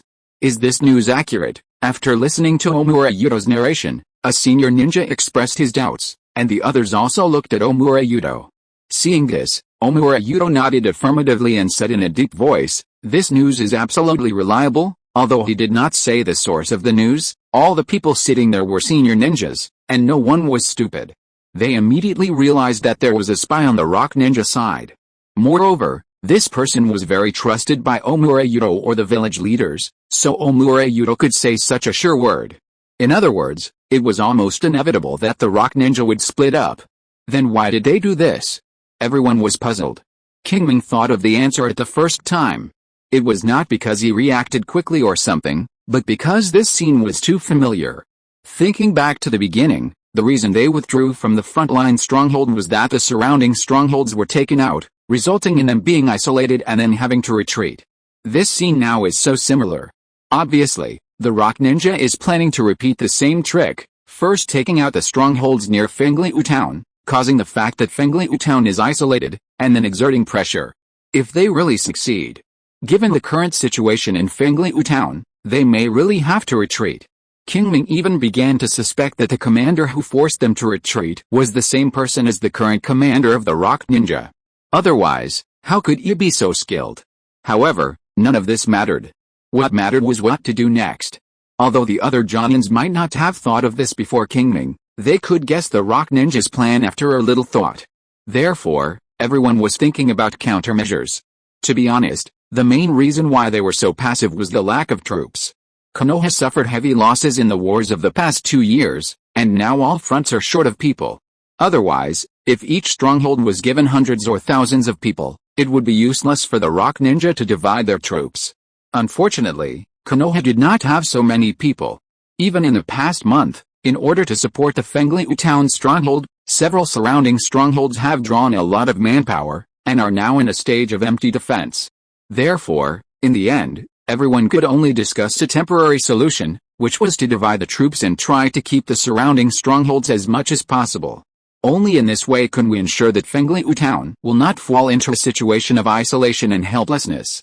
After the meeting, Qingming returned to the Zishan stronghold, where he selected some familiar personnel, and then brought some of the personnel assigned to him by Omura Yudo. A total of about 100 people rushed to a stronghold about 20 kilometers southeast of Fengliu Town. That's right, Qingming was assigned a task to support other strongholds. Not only him, but several other relatively strong ninjas also received similar tasks. Obviously, Omura Yudo wanted to use the power of these people to balance the numerical disadvantage of Konoha ninjas. Qingming did not comment on this. He led the support team and made a long circle. Taking advantage of the night, he finally arrived at the target stronghold secretly. This stronghold is called Ziogu Village Stronghold. As the name suggests, it is built in a village called Ziogu Village. Ziogu Village is a medium-sized village that can accommodate up to 700 to 800 people. However, with the outbreak of the Ninja World War, there are no villagers here, only more than 100 to less than 200 Konoha ninjas stationed. Now, with Qingming's 100 people, it is a stronghold of 300 people. If the rock ninjas didn't get the news in time, they would be caught off guard when they split up and launched the attack. This is the benefit of getting intelligence in advance. Soon, the time came to the next day. Qingming and other ninjas from the support forces did not show up. Patrolling, garrisoning and other tasks were still the responsibility of the ninjas in the original base. From the outside, nothing here has changed. Now it depends on whether the rock ninjas are fooled. Time passed by minute, the sun rose and set, and in a blink of an eye, a day passed, and the rock ninjas still did not appear. However, Qingming was not in a hurry. According to Omura Yudo's intelligence, the rock ninjas would launch an attack no later than 3 days, and he just had to wait patiently. At the same time, he could also take advantage of this last peaceful time to continue to strengthen his body and increase his foundation. In a blink of an eye, another day passed. Just when everyone thought they had to wait for another day in vain, a sudden explosion at night surprised everyone. Suddenly, the whole village became noisy. However, because they were mentally prepared, no one was too panicked. At the same time, outside the village, a special Jonin of Iwagakure looked at the body of the Konoha Chunin, who was blown beyond recognition by the detonating talisman in front of him. His eyes were very gloomy. His task was to deal with this secret sentry. He thought it was a sure thing, but he never thought that there would be a mistake in the end. The opponent's vigilance was too high. He reacted at the critical moment, so that he could not complete the one-shot kill. In the end, he even ignited a detonating talisman and tried to die with him. It was only because of his quick reaction that the opponent did not succeed. However, when the explosion sounded, their actions were exposed. Fortunately, they were well prepared this time, with twice as many people as the opponent, and they could completely defeat the opponent with hard power. With this thought, the special Jonin of Iwagakure immediately ordered all the team members to move forward at full speed. After hearing the explosion, the other Iwagakure teams also knew that their actions were exposed, So they did not hesitate and immediately started to move forward at full speed and approached Otani village. Chapter 247 Deterrence. Boom! A huge explosion sounded. In Xiaogu village, Qingming suddenly opened his eyes, picked up the short sword beside his pillow, stood up and came outside in an instant. Then, he jumped and came to the roof. This is the highest place in Xiaogu village. Standing here during the day, it is enough to see the scene outside the village clearly. But now, it is late at night. However, this is not difficult for Qingming. With a thought, his pupils suddenly turned blood red, and there were 3 Magatama spinning inside, which was surprisingly opening the Sharingan. Under the moonlight, Qingming looked at the place where the explosion occurred, and vaguely saw some rock ninjas approaching rapidly. Then, he glanced at several other directions, and there were rock ninjas approaching. Finally here, Qingming murmured, and then glanced at the people who were awakened in the village. Because they were mentally prepared, everyone was not too panicked. One by one, as if they had rehearsed in advance, they formed teams and ran to where they should be. At this time, the support team brought by Qingming still did not show up. Now we just have to wait for the rock ninjas to launch the attack. 10 seconds later, an explosion sounded, which was like a signal, causing the battle to break out completely. Suddenly, the explosion of detonating talismans, the collision of ninja tools, and the wailing of injured ninjas were all heard. It was frightening to hear. However, the ninjas present, whether from Konoha or Iwagakure, were already accustomed to fighting, and no one backed down. The team of less than 200 people in the Otani village stronghold faced the siege of enemies twice their number, but they did not lose the upper hand at all. Seeing this scene, the Iwagakure senior ninja in charge of command was surprised, but he did not care too much. This stalemate could not last long. After all, it was a fight between more people and fewer people. Even if they could hold on now, it would be useless. After a long time, the side with fewer people would definitely reveal flaws. At that time, a small mistake might cause a chain reaction, and Konoha's defense line might collapse instantly. By then, they could march straight in. I just hope that they won't let too many people escape in the end. Ichiro thought so in his heart, and planned to order his men to prepare for the post-war affairs. But at this moment, a special Jonin of Iwagakure hurried over and said, "Captain, something is wrong." Hearing this, Ichiro's heart skipped a beat, and he immediately had a bad premonition, and asked quickly, "What's wrong?" Hearing Ichiro's question, the special Jonin of Iwagakure said solemnly, "I just sense that there is still an enemy hidden in Otani village." "What?" Ichiro was shocked and asked quickly, "How many people are there?" "About 100, the special Jonin of Iwagakure replied. 100 is not bad. Ichiro secretly calculated and found that even with these 100 people, the number of Konoha ninjas was not as many as his side, so he breathed a sigh of relief. As for individual strength, although the average strength of the Iwagakure ninjas is the bottom among the 5 major ninja villages, after more than 2 years of survival of the fittest, those bottom-level ninjas are already about the same as those in other villages. What's more, he brought all the elites this time. Therefore, Ichiro was not too worried. However, just in case, he was ready to let the people below slow down the offensive a little and see what happened next. However, before his order was issued, Qingming had already ordered the support troops to show up. The reason why he did not let these people join the battle at the first time was that he was worried that the rock ninja would evacuate first when he saw that the situation was not right. As the saying goes, you are not afraid of thieves stealing, but you are afraid of thieves thinking about it. Since the rock ninja dared to come, he had to keep the other party here. Otherwise, Qingming would feel uncomfortable being stared at by a group of enemies all the time. As for the rock ninja sending people over later, that would be a matter for the future. Anyway, he did not intend to let go of these rock ninjas in front of him. Now it happened that they had been entangled with the original Konoha ninjas of the Otani village stronghold, and it would be inconvenient to retreat. Therefore, Qingming decisively ordered the support troops to attack. Just as he expected, the rock ninjas in the field were caught off guard by this sudden change, and the pressure on the Konoha ninjas who originally belonged to the Otani village stronghold suddenly decreased. For a while, Konoha was suppressing the Iwagakure ninja. However, this situation would not last long, unless Qingming jumped off the roof, and then came to the battlefield in a few instants. He aimed at the Iwagakure Jonin, came behind him in an instant, and then stabbed him with a sword, leaving a deep scar on the man's left arm. A muffled groan came from the mouth of the Iwagakure Jonin. He waved the kunai in his hand with all his strength to block the attack of the Konoha Jonin in front of him, and then jumped back a few times to distance himself. It was not until this time that he had time to see who had just attacked him. If he had not reacted quickly and moved away at the critical moment, he would probably be dead now. The opponent's sword was obviously aimed at taking his life. However, the moment he saw the attacker, his pupils suddenly shrank, and he said to himself that it was not good, and he was about to close his eyes immediately. Unfortunately, it was too late.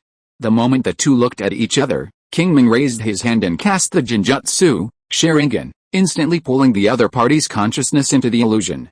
Swish, swish, swish. 3 shurikens were thrown by Qingming. In an instant, they crossed a distance of nearly 10 meters and accurately nailed the throat, heart and lower abdomen of the Iwagakure Jonin. Severely injured, the Iwagakure Jonin broke free from the illusion, but could only make some meaningless whimpers. Qingming's movement seemed simple, but in fact every step was calculated, such as the angle of his sword and the position he stood in. Even if he failed to kill him with one blow, he could cast an illusion and give him a fatal blow when the other party was searching for his figure. And the development of things was just as he calculated. The other party did avoid his first wave of hidden hands, but because he didn't know his identity, he rashly searched for his traces. As a result, he was decisively hit and was killed in seconds by his Genjutsu, Sharingan. Of course. The fact that things went so smoothly was also because the opponent was just a special Jonin with less comprehensive abilities, and Qingming had mastered the Genjutsu, Sharingan to perfection. If it were any other Uchiha Jonin, they would not be able to perform the Genjutsu, Sharingan in an instant like him. If they had given the opponent some time to react, judging from his previous actions, they would have most likely avoided the attack. It can only be said that the opponent was unlucky and happened to meet him. It all seemed long, but it actually happened in an instant. Seeing him kill the Iwagakure Jonin in an instant, the morale of the surrounding Konoha ninjas was greatly boosted, and their movements became more powerful. On the contrary, the morale of the Iwagakure ninjas began to plummet, and they could not exert 70% of their strength. This was Qingming's strategy. With fewer people against more people, even if Konoha could suppress the Iwagakure ninjas for a while, it would not last long unless he could kill the opponent's high-end combat power. Then, this would boost the morale of his own side and shock the enemy ninjas. With this increase and decrease, Konoha could maintain its momentum of suppression. Chapter 248 Hunting. Bang. Seeing the body of the Iwagakure Jonin falling to the ground not far away, Qingming retracted his sight. Then, he swept around. Suddenly, the people he swept away involuntarily looked away, and no one dared to look into his Sharingan. As for these people, Qingming simply chose to ignore them. Now he was not going deep behind the enemy or forcing a charge. He was surrounded by not only enemies but also teammates. In this case, he naturally had to abide by the unspoken rules of the battlefield. He could not attack these Iwagakure mid-level ninjas at will. Otherwise, those Iwagakure Jonins would retaliate, and their mid-level ninjas would also suffer. Of course, if all the enemy Jonins were killed, there would be nothing to worry about. Thinking of this in his heart, Qingming quickly searched for the traces of other Iwagakure Jonins. Huh? Suddenly, he exclaimed softly, as if he had seen something interesting. He saw that Iwagakure Jonin in the distance ignored the attack of the Konoha Jonin on the opposite side, swung his petrified fist, and kept hitting the Konoha ninja. That's right, it was a petrified fist. With the help of the Sharingan, Qingming could clearly see that the opponent did not use any earth escape ninjutsu to change the density of his fist, but his flesh and blood fist really turned into stone. Not only his fist, but also his body quickly turned into stone. He was like a stone man, rushing around with amazing defense. The attack of the Konoha Jonin landed on him, leaving only pits, which could not cause fatal damage to him at all. In addition, Qingming also found that those pits also recovered quickly with a wave of chakra. It can be seen that his recovery ability is also amazing. This should be a blood limit, right? Qingming thought in his heart. As we all know, in addition to the blood limits of melting escape, boiling escape, ice escape, etc., which are formed by the fusion of chakras of different properties, there are other types of blood limits in the ninja world. The more typical ones are the Uchiha clan's Sharingan, the Hyuga clan's Byakugan, and the Kaguya clan's corpse veins. In addition to these, there are some less stable blood limits, such as the Ibri clan, who were used as experimental subjects by Orochimaru, who have the ability to turn their bodies into smoke. People with this ability can enter other people's bodies through smoke, and then control the target's actions, or kill the target from the inside out. There is no doubt that this is a very powerful ability. However, such a powerful ability has a great flaw, that is, instability. People of the Ivory clan may turn into smoke at any time, and after the smoke, they will dissipate when blown by the wind, and eventually lose their lives. Similarly, this unknown body petrified, just based on what Qingming has observed now, has found more than one disadvantage. First, after petrification, this rock-hidden ninja's perception of the surroundings has obviously weakened, and he has not dodged many attacks that could have been dodged. Qingming doesn't believe that he relies on his amazing defense and disdains to dodge. There are two reasons. One is that his body has the action of dodging, which means that his subjective will is still to dodge, but he just didn't dodge. The second is that this meaningless injury will greatly consume his chakra. Any ninja, as long as he has the ability, will not let his chakra be wasted in vain. And once such a thing happens, there is only one possibility, that is, he has no way. Obviously, this Iwagakure belongs to the latter. Therefore, Qingming speculated that petrification made the opponent's perception dull. In addition, Qingming also found that after petrification, the opponent's agility was also reduced a lot, so that he could only use a wide open method to launch an attack. Unfortunately, the Konoha in front of him did not give him a chance to hurt him at all, but just kept roaming and attacking to consume his chakra. It can be predicted that if this continues, without the help of others, this Iwagakure will definitely lose. It is no wonder that he has never heard of this bloodline limit with obvious shortcomings in his previous life. Shaking his head secretly, Qingming performed the flash body technique and flashed several times in succession, and came in front of this Iwagakure. That's right, in front of him. With the opponent's defense, he would definitely not be able to break through the defense even if he attacked by surprise with a short sword in his hand that could not transmit chakra. In this case, it would be better to appear in front of him directly. It happened that after petrification, the opponent's reaction was a little slow, and he could take the opportunity to perform illusions to complete control and kill. And the development of the matter was almost as he expected. At the moment he appeared, the other party was obviously stunned for a moment. When he saw his Sharingan and wanted to avoid it, it was too late. Illusion, Sharingan. Qingming raised his hand and performed this technique. The 3 Magatama Sharingan that had evolved to the limit was fully unleashed, instantly pulling the other party's consciousness into the illusion. Suddenly, his body froze in place, motionless. On the side, the Konoha saw this and also reacted quickly. He kicked the ground with both feet and came in front of him in an instant. Then, swish swish swish, his palms flew, and 3 detonating tags were attached to the man. Moreover, the location of the stickers was also very particular. In addition to the 2 vital points on the head and chest, one was also attached to his calf. Obviously, this was to be on the safe side, to ensure that even if the first 2 detonating tags failed to kill the other party, the third detonating tag could also disable his ability to move. After completing these, the Konoha immediately retreated, then raised his right hand and ignited 3 detonating tags. Boom boom boom, a violent explosion sounded, and 3 red fireballs appeared, instantly engulfing the Iwagakure. Severely injured by this, the Iwagakure broke free from the illusion, but was greeted by surging flames. A painful roar came from his mouth, attracting the attention of a large number of people. Then, Qingming's figure also entered the field of vision of more people. After that, he probably couldn't solve the enemy as easily as he did now. However, Qingming didn't care much. Anyway, with his current strength, any Iwagakure in the field would not pose any threat to him. In this case, he had nothing to hide. In this way, it might even play a better role in boosting morale. After a few breaths, the flames went out, and the Iwagakure stopped talking. However, Qingming could feel that the other party was still not dead.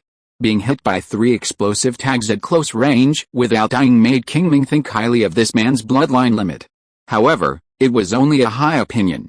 Wu Shekune flew out of Qingming's hand and accurately pierced into the man's chest. Yes, although the explosive tags just now did not kill him, they also broke his petrification, and he was now just a flesh and blood body. Therefore, Qingming easily ended his life. After dealing with another high-end combat power of Iwagakure ninja, Qingming nodded to the Konoha beside him, and then ran to other directions of the battlefield, ready to hunt more Iwagakure ninjas. Chapter 249, Defeat. Half an hour later. With Qingming's sword piercing the heart of the Iwagakure Jonin in front of him, he had already dealt with 5 Iwagakure Jonin and Special Jonin. So far, the only high-end combat power left on the Iwagakure side was Ichiro, the commander, and the perceptual Special Jonin who had delivered the message to him before. And now, they are being besieged by several Konoha Jonin. According to the current situation, defeat is only a matter of time. In this case, Qingming did not join in the fun. He eats meat, so he has to leave a mouthful of soup for others, right? However, not participating in the battle over there does not mean that he will do nothing.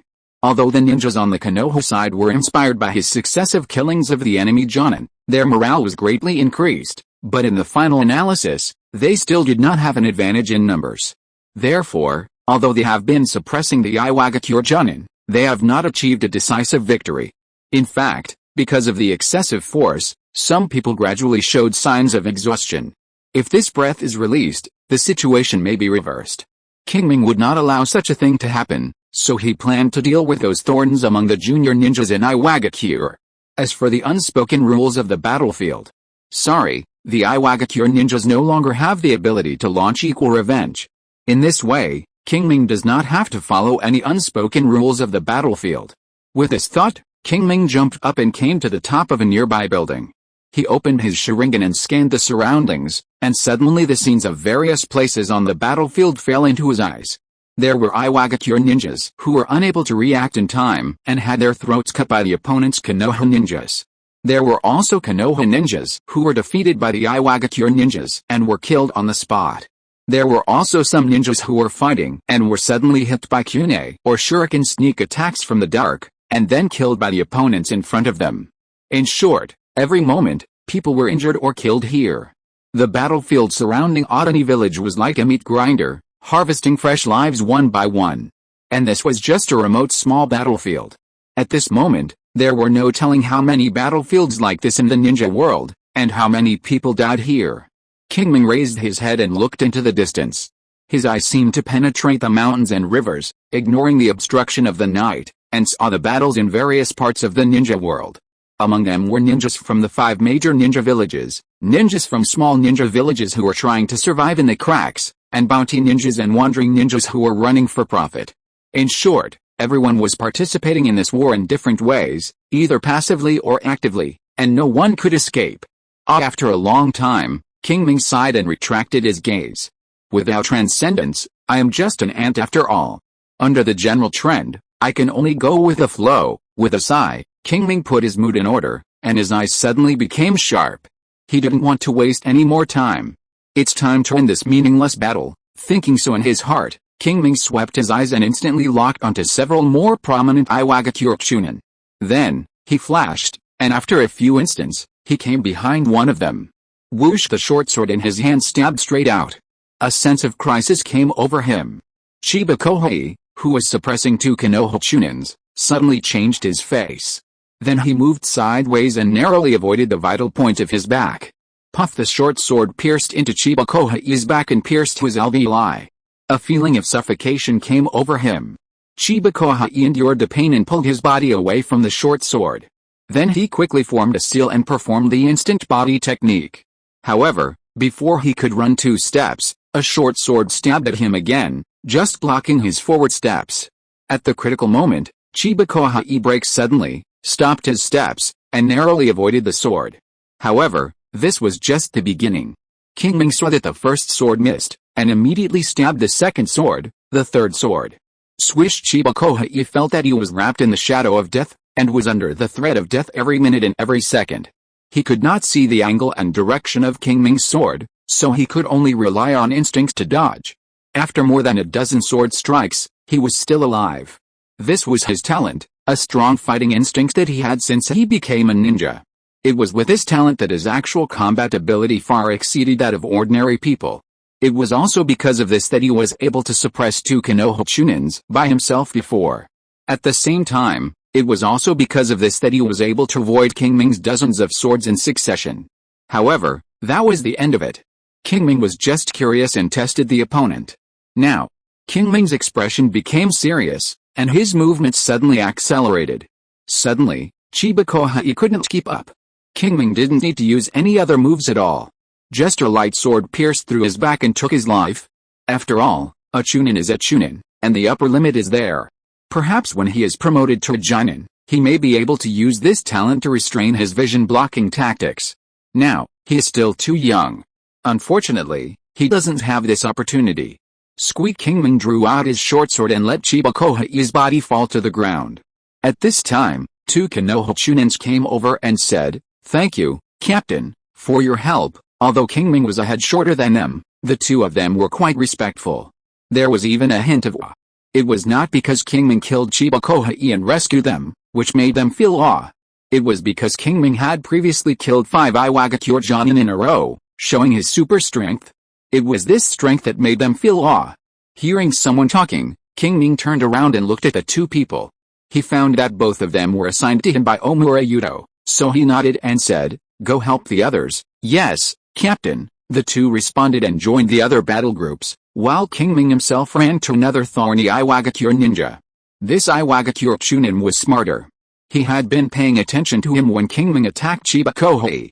At this time, seeing him coming, he immediately pulled up several Iwagakure ninjas around to deal with Qingming together. Unfortunately, his strength did not reach the Jonin level, so no matter how many people came, it would be useless. In less than half a minute, Qingming killed one of them, seriously injured another, and disintegrated the alliance of several people. It took about 2 minutes to deal with everyone. Even so, it was because some people fled because of cowardice, and he needed to chase them, otherwise it would take less time. After dealing with all these people, Qingming did not stop and rush to another battlefield. In this way, he traveled through several battlefields, specially picking out the rock ninjas who stood out to deal with him. In a short while, the morale of the entire rock ninja team was suppressed to the bottom. Correspondingly, because of his joining, the morale of the Konoha ninjas was high, almost suffocating the rock ninjas. Time passed by every second. Seeing that the rock ninjas were about to collapse, Kuriko Ichiro finally issued an order to retreat. A sharp whistle sounded on the battlefield, and the rock ninjas seemed to have heard some heavenly sounds, and they all showed expressions of surviving a disaster. Then, they didn't care about anything and immediately rushed to the periphery of the battlefield. Without the organization of the Jonin, their formation was quite scattered. Almost everyone was doing their own thing, without any coordination. Such a good opportunity, the Jonin present in Konoha would naturally not miss it. Without Qingming or other Jonin saying anything, they had already chased after them. Qingming did not choose to chase. He glanced at Kuriko Ichiro and saw that the special Jonin who was good at perception and followed him had been killed. And he himself, also missing half an arm, was fleeing in a panic. So far, the rock ninja's surprise attack can be said to have completely failed. And he will have a stable time to practice. Chapter 250 Metamorphosis. The sun sets and rises. In the blink of an eye, 3 days have passed. Just as Qingming expected, after the failure 3 days ago, the rock ninja did not rush to launch a second raid. Although the surveillance in the vicinity has increased by several levels, he at least has a rare period of peaceful practice. Not only that, the arrival of these surveillance personnel also gave him an opportunity to replenish his chakra, so that his practice efficiency did not fall at all. So, after 3 days of strengthening, his body finally came to the edge of transformation. In the room, Qingming opened his eyes. Feeling the vitality that was almost erupting in his body, he knew that the time had come. After carefully sensing the surroundings and confirming that there were no outsiders, he began the final sprint. Qingming formed seals with both hands and skillfully performed the palm immortal technique. Then, an extremely pure yang escape chakra was condensed by him, and then penetrated into the cells and tissues entangled with it through the chakra meridians. Time passed by every second. 3 minutes later, Qingming opened his eyes and felt his body. The essence was still not triggered. Come again, Qingming muttered to himself, and formed a seal again, and performed the palm immortal technique to continue to strengthen his body. Another 3 minutes later, the condensed yang escape chakra was consumed, and Qingming's body still did not undergo major changes. He was not discouraged and performed the palm immortal technique for the 3rd time. In this way, Qingming performed the palm immortal technique over and over again, using the condensed yang escape chakra to continuously strengthen his body. In the blink of an eye, 2 hours passed. Qingming originally thought that he could get it done after 7 or 8 times, But he never thought that the difficulty of this body evolution was much more difficult than he expected. Now, he has performed the palm immortal technique for nearly 40 times in a row, consuming a lot of chakra, and condensing a lot of yang escape chakra, but his body has not undergone any transformation. However, Qingming did not give up, because he could clearly feel that his body was only one step away from transformation. After a short rest, Qingming let his body relax, and then performed the palm immortal technique again. This time, he wanted to make a concerted effort to completely break through this bottleneck. Once, twice, 3 times. Half an hour later, when Qingming performed the palm immortal technique for the 10th time, an indescribable and majestic vitality suddenly surged out of his body. Qingming knew that this was the accumulation of his body's strength accumulated over the past month. Suddenly, a warm current flowed through his body. At this moment, Qingming only felt a sense of comfort, and the cells in his body seemed to be cheering and jumping for joy, entering the stage of rapid evolution one after another. A quarter of an hour later, the evolution ended, this state began to subside, and Qingming finally opened his eyes again. Panel. Without any hesitation, he immediately called out the proficiency panel. The next moment, the familiar light blue light screen appeared, and Qingming's information was listed in it. Name, Uchiha Qingming. Age, 12 years old. Constitution, 1314 Spirit, 15 Chakra, 31,500, 3,650,042,644, Bloodline, Sharingan, 3 Magatama, 9,999, 10,000, Skills. Chakra Refining Technique, LV5, 338/5000, LV5, 554/5000, Wind Style, Wind Blade, LV4, 1660, 2000, Shadow Clone Technique, LV3, 340/1000, Chakra Absorption Technique, LV5, 1965, 5000, LV5, 2750, 5000, Rasengan, LV4, 1710, 2000, Palm Immortal Technique, LV7, 0/20000, LV7, 8210/20000, Chakra Scalpel, LV4, 772/2000, LV4, 920/2000, Heart Reflection Technique, LV7, 4885/20000, Sword Technique, LV6, 2285/10000, LV6, 5850/10000, Phantom Sword Technique, LV2, 250/500, LV3, 15/1000, Instant Sword Technique, LV1, 162/200, Chakra Control, LV4, 1965/2000, LV5, 1450/5000, 3 Body Technique, LV3, 0/0, Instant Body Technique, LV4, 0/0, Ninja Tool Throwing, LV5, 0/0, Fire Style, Phoenix Fire Technique, LV5, 0/0, Fire Style, Great Fireball Technique, LV5, 0/0, Fire Style, Dragon Fire Technique, LV5, 0/0, Wind Style, Great Breakthrough, LV5, 0/0, Magic, Sharingan, LV5, 0/0, Jinjutsu, Sharingan, LV7, 0/0, Healing Technique, LV5, 0/0, as expected, as his body transformed, his physique attribute increased from 13 points to 14 points. As a result, his potential was further improved, and the theoretical chakra limit increased from the original 56,000 points to 71,000 points. In addition, the maximum amount of chakra that can be restored per day has also increased from the previous 42,000 points to the current 54,000 points, an increase of 12,000 points. Among them, 2,000 points are due to the improvement of his physique, which makes his body more able to withstand pressure and can operate the chakra refining technique for an extra hour, thereby increasing. The remaining 10,000 points are the natural increase in the amount of recovery after the improvement of his physique. From this, it can be seen that as his physique and spirit attributes continue to improve, gradually, the stage of relying on the active operation of chakra refining technique to restore chakra has passed. Now he has more or less the signs of gifted ninjas like Naruto and Hashirama. He can restore a large amount of chakra every day without much meditation. If it weren't for the need to use chakra refining technique to develop his physical potential and increase the upper limit of chakra, he would have given up this skill long ago. The only thing to be thankful for is that with a skill upgraded to level 5, he can already operate it while walking, sitting or lying down, without wasting too much time. Otherwise, he really wouldn't have the extra time to practice it. Qingming turned his eyes away from the physique attribute and cast his eyes on the skill column. It can be seen that because he has put all his energy into strengthening his body for nearly a month, he has not invested chakra in other skills. Therefore, almost a month has passed, and these skills have basically not grown much. Of course, the palm fairy technique is an exception.